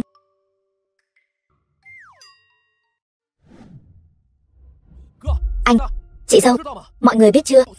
Triệu Thúy Lan bỏ mạng rồi. Bỏ mạng rồi. Triệu Thúy Lan bị tai nạn xe, vết thương nghiêm trọng. Cảnh sát phát hiện phanh xe của bà ta có vấn đề. Chị nghi ngờ chuyện này có liên quan đến Phùng Thiên Ngữ. Ý chị là Phùng Thiên Ngữ chỉ thị Triệu Thúy Lan làm vậy.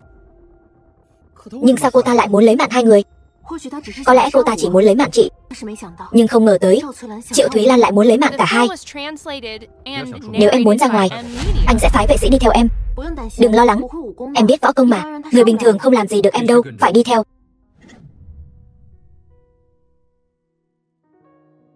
Anh Văn Uyên, em đến rồi.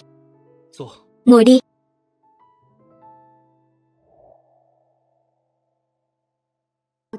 Em nghe nói anh sắp xuất ngoại rồi.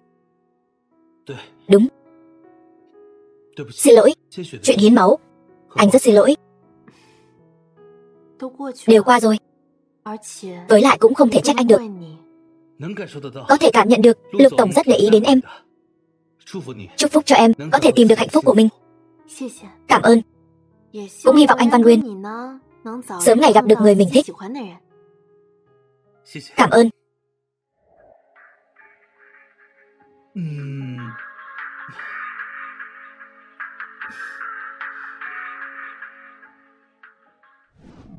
Lục tổng, chuyên gia đã đến Vân Thôn tiến hành khảo sát thực địa, xác định Vân Thôn chính là kinh đô của Vân Quốc ngàn năm trước.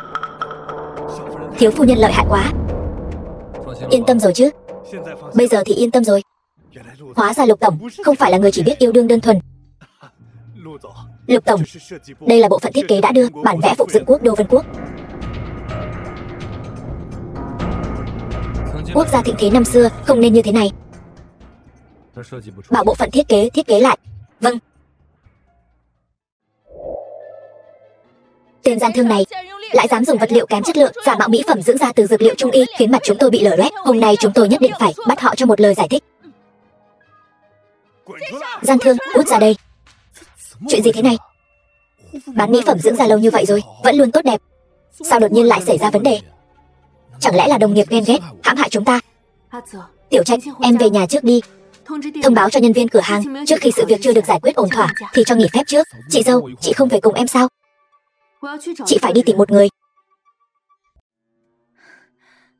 Băng Cẩm, chuyện cửa hàng mỹ phẩm tôi đều biết rồi. Cô yên tâm, chuyện này tôi nhất định giúp cô.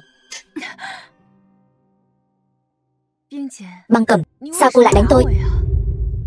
Phùng Thiên Ngữ, đến nước này rồi cô còn muốn giả vờ sao? Xem ra cô đã biết hết rồi. Cô nhằm vào tôi thì được. Tại sao cô lại đi tổn thương những người tiêu dùng vô tội đó? Bởi vì những người thích cô đều đáng bỏ mạng. Cô đúng là đồ điên. Đúng, tôi điên. Đó cũng là do bị cô bức điên. Tại sao cô lại đi cướp người đàn ông tôi thích? Lục Bắc Thần căn bản không thích cô. Không, đều là tại cô. Nếu không có cô thì anh ấy đã thích tôi rồi. Vậy nên tại sao cô không đi bỏ mạng đi?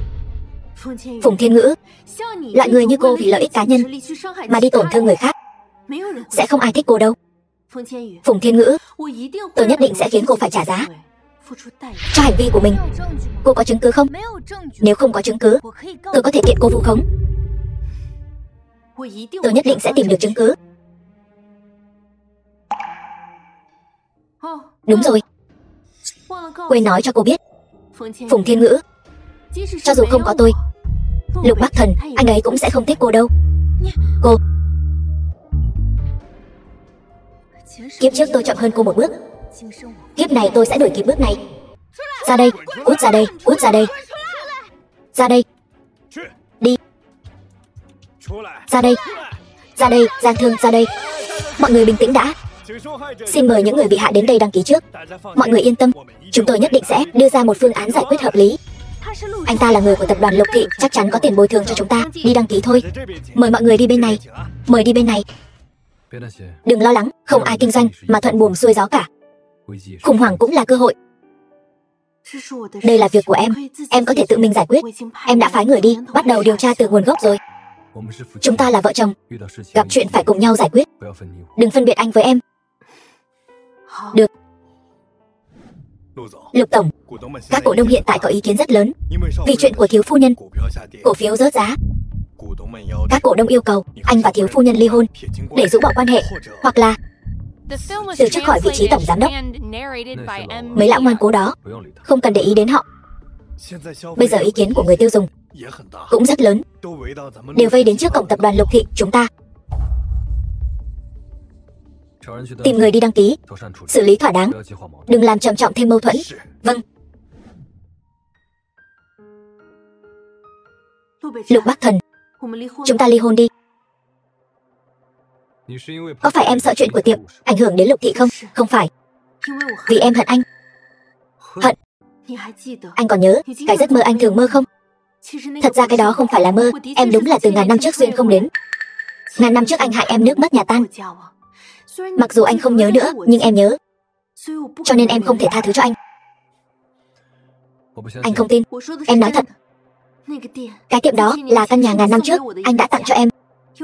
Vì anh phụ em, cho nên anh đến đó sẽ cảm thấy không thoải mái. Đúng là bị cái miệng quạ của Lâm Sâm nói trúng rồi.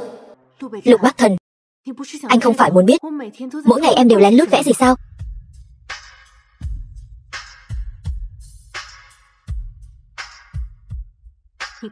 Anh xem này, đây chính là quốc đô Vân Quốc. Có phải giống với những gì anh mơ thấy không? Thì ra đây là hình dáng thật sự của quốc đô Vân Quốc. Cho dù chuyện này là thật, thì cũng là chuyện của ngàn năm trước rồi. Anh đã không còn là Lục Bắc Thần trước kia nữa. Em cũng không nên cứ mãi sống trong quá khứ. Anh nói nghe nhẹ nhàng thật. Mất nước không phải là nước của anh, dân cũng không phải dân của anh đương nhiên có thể buông bỏ. Ngày mai em sẽ dọn đi. Em biết em rời đi bây giờ có nghĩa là gì không? Những người tiêu dùng và giới truyền thông đó sẽ không tha cho em đâu. Em không sợ. Em đường đường là trưởng công chúa Vân Quốc, chuyện gì mà chưa từng trải qua. Chuyện này đối với em hoàn toàn không đáng nhắc đến. Anh sợ. Mặc dù anh chưa từng trải qua, nhưng mọi chuyện trong mơ anh đều nhớ rõ một một. Kiếp trước anh đã không chăm sóc tốt cho em. Kiếp này anh sẽ không để em phải chịu bất kỳ tổn thương nào nữa. Anh muốn lấy cả Lục Thị ra đánh cược sao? Lục Bắc Thần, anh có từng nghĩ đến tổ mẫu, mẫu thân, còn có Tiểu Trạch, Cẩm Nhi, một nhà đồng lòng, mới không để cho những kẻ có ý đồ bất chính được như ý. Họ là gia đình của anh, nhất định sẽ đứng về phía chúng ta. Tình cảnh hiện tại của anh còn khó khăn hơn em. Ly hôn là lựa chọn tốt nhất cho cả anh và tập đoàn Lục Thị. Không có em, với anh mới là điều khó khăn nhất. Em không tin vào năng lực của anh sao? Em tin vào năng lực của anh. Nhưng còn những cổ đông kia, những việc khác không cần lo. Anh có thể giải quyết được. Nếu vợ chồng mà ngay cả chuyện nhỏ này cũng không vượt qua được, thế thì còn gì gọi là vợ chồng chứ? Cảm ơn anh, Bắc Thần. Đợi sau khi giải quyết xong chuyện này, em hãy cảm ơn anh thật nhiều. Anh không cần lời cảm ơn trên đầu môi của em đâu. Vậy anh muốn gì? Anh muốn em một đêm 7 lần. Anh, đồ vô liêm sỉ. Đã nói là vô liêm sỉ rồi. Vậy thì chúng ta làm chút chuyện vô liêm sỉ đi. Lục Bắc Thần.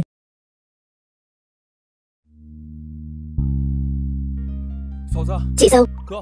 Anh, em điều tra ra rồi.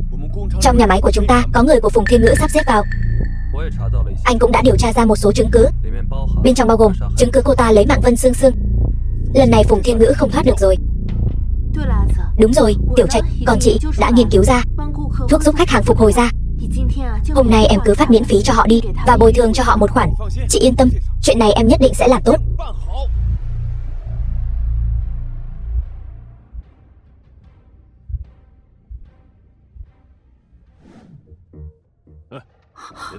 Đừng động đậy. Các người là ai? Mau chóng mang đi.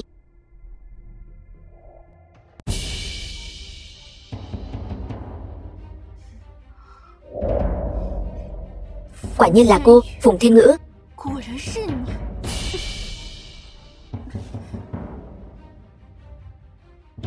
Ai cũng nói trưởng công chúa trí dũng song toàn, không ngờ cũng chỉ có thế này thôi. Đến được nơi này rồi, ngay cả sự cảnh giác cơ bản nhất cũng không có. Rốt cuộc cô là ai? Tôi thật đáng thương. Đấu với cô 2 kiếp mà tôi là ai cô cũng không biết. Cô cũng là người Vân Quốc, tôi là người Bắc Quốc. Tôi là vị hôn thê của Lục Bắc Thần. Cô là vị hôn thê của Lục Bắc Thần. Sao tôi chưa từng nghe anh ấy nhắc đến cô? Tôi và Lục Bắc Thần là sau khi anh ấy đến Vân Quốc làm con tin, mẫu hậu của anh ấy đã định sẵn hôn ước. Nhưng tôi lại không ngờ. Tôi đợi nhiều năm như vậy. Cái tôi đợi được lại là anh ấy vì cô mà từ bỏ tất cả. Nhưng cuối cùng chúng tôi cũng không ở bên nhau. Cô hoàn toàn có thể gả cho anh ấy. Cô nói nghe nhẹ nhàng đấy. Trong lòng anh ấy chỉ có mình cô, sẽ không bao giờ nhìn thấy tôi. Chuyện tình cảm không thể cưỡng cầu. Tôi cứ muốn cưỡng cầu đấy. Vì vậy tôi đã ngấm ngầm mua chuộc người, đầu độc lấy mạng phụ hoàng và tổ mẫu của cô. Thậm chí còn sai người mua chuộc cả Vân Sương Sương, đi mê hoặc hoàng đệ của cô. Thì ra những chuyện này đều là do cô làm. Không sai, anh ấy vì muốn tặng cô một sợi dây chuyền mà đích thân đi đào ngọc thạch, đào suốt 1 tháng trời, còn không kể ngày đêm điêu khắc cho cô. Cô biết tôi ghen tị đến mức nào không? Vì vậy tôi đã lấy mạng cả thành dân của cô, khiến anh ấy ngay cả dây chuyền cũng không đưa được. Cô quả thực là mất hết nhân tính. Ai cho phép cô tranh giành với tôi? Rõ ràng là chúng tôi yêu nhau trước, tranh giành từ đâu ra? Cô im miệng đi. Vân Quốc và Bắc Quốc là kẻ địch, vốn dĩ không nên yêu nhau. Cho nên chúng tôi nguyện vì đối phương từ bỏ thân phận của mình. Nếu không phải cô, chúng tôi sẽ trở thành một đôi vợ chồng rất bình thường. Chúng tôi sẽ rất hạnh phúc. Hạnh phúc? Tôi căn bản sẽ không để các người hạnh phúc đâu. Tôi muốn để Vân Quốc mà cô yêu nhất bị hủy hoại trong tay người đàn ông cô yêu nhất. Chỉ là tôi không ngờ tới cô lại có thể tự tay lấy mạng người mà cô yêu nhất. Cô quá độc ác rồi. Cô lại vì tư lợi cá nhân của mình mà làm tổn thương bao nhiêu sinh mạng vô tội. Chỉ cần là vì cô, bọn họ liền không vô tội. Nhưng mà ở Vân Quốc khi đó, tôi không hề nhìn thấy cô. Cô làm sao xuyên không đến đây được?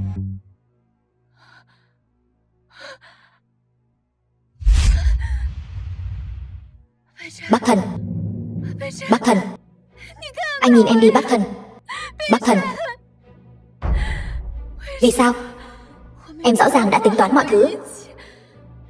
Vì sao không còn gì nữa?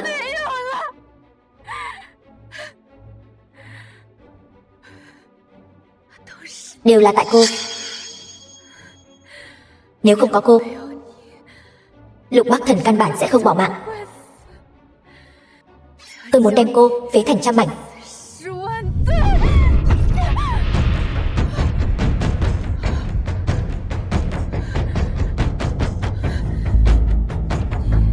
Anh là ai?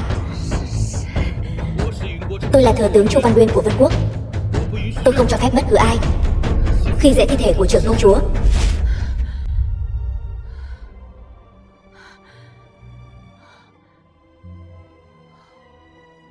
Tôi không cam tâm. Tôi không cam tâm. Tôi là bị thừa tướng của cô lấy mạng.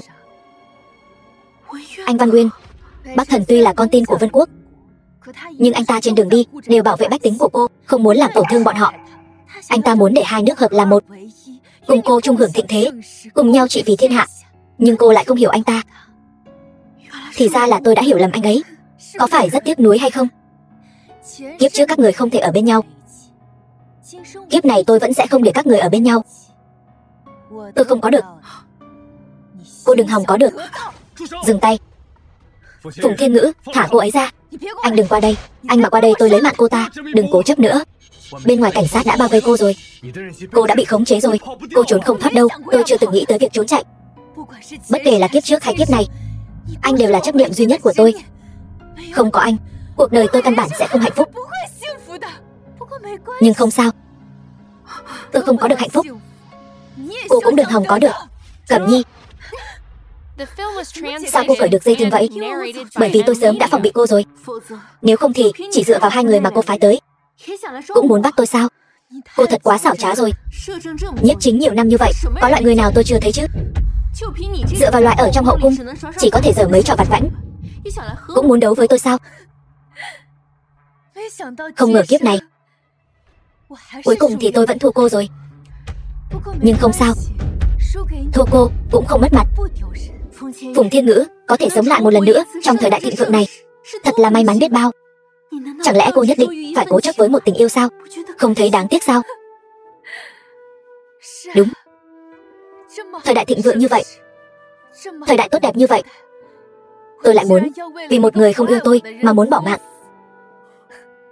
Có đáng không?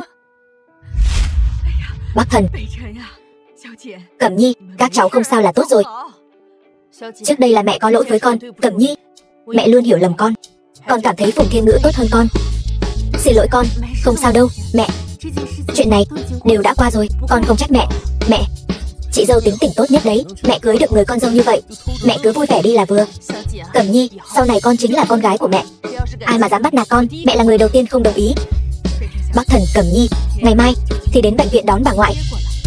Về ở Lục gia chúng ta, sau này chúng ta chăm sóc cũng tiện hơn.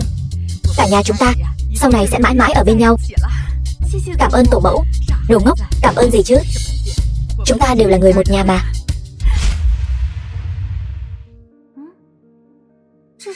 Đây là gì vậy? Tặng em đấy. Phòng thí nghiệm vô trùng và nhà máy sản xuất mỹ phẩm. Như vậy sản xuất mỹ phẩm mới an toàn hơn đúng không? Bác Thần, cảm ơn anh. Nhưng số tiền này em nhất định sẽ trả lại cho anh. Em nói gì vậy? Chúng ta là vợ chồng. Anh không cho phép em sau này tính toán rõ ràng như vậy. Mặc dù em có chồng để dựa vào, nhưng em muốn dựa vào nỗ lực của bản thân, cùng anh sánh vai đồng hành. Được, nghe em. Dù sao sau này cũng là của em. 5 năm sau. Vợ, anh đã cho người dựa theo bản vẽ phục dựng Vân Quốc mà em vẽ để phục dựng lại rồi. Kiếp trước, anh đã hủy hoại quốc đô của em. Kiếp này, anh xây cho em một Vân Quốc thịnh thế phồn hoa. Bác Thần, cảm ơn anh. Ngốc, người nên nói cảm ơn phải là anh chứ. Tuy rằng bây giờ em đã là nữ tổng giám đốc tài sản Tiết Xù, nhưng vẫn nguyện ý làm vợ của anh. Bất kể em có thành tựu gì, Lục thiếu phu nhân vĩnh viễn là thân phận của em. Cuối cùng em cũng có thể cùng anh sánh vai, đứng ở cùng một độ cao rồi. Từ nay về sau sẽ không còn ai nói em không xứng với anh nữa. Lục Bác Thần, anh nhất định là kiếp trước đã giải cứu cả ngân hà mới có thể cưới được người vợ tốt như vậy.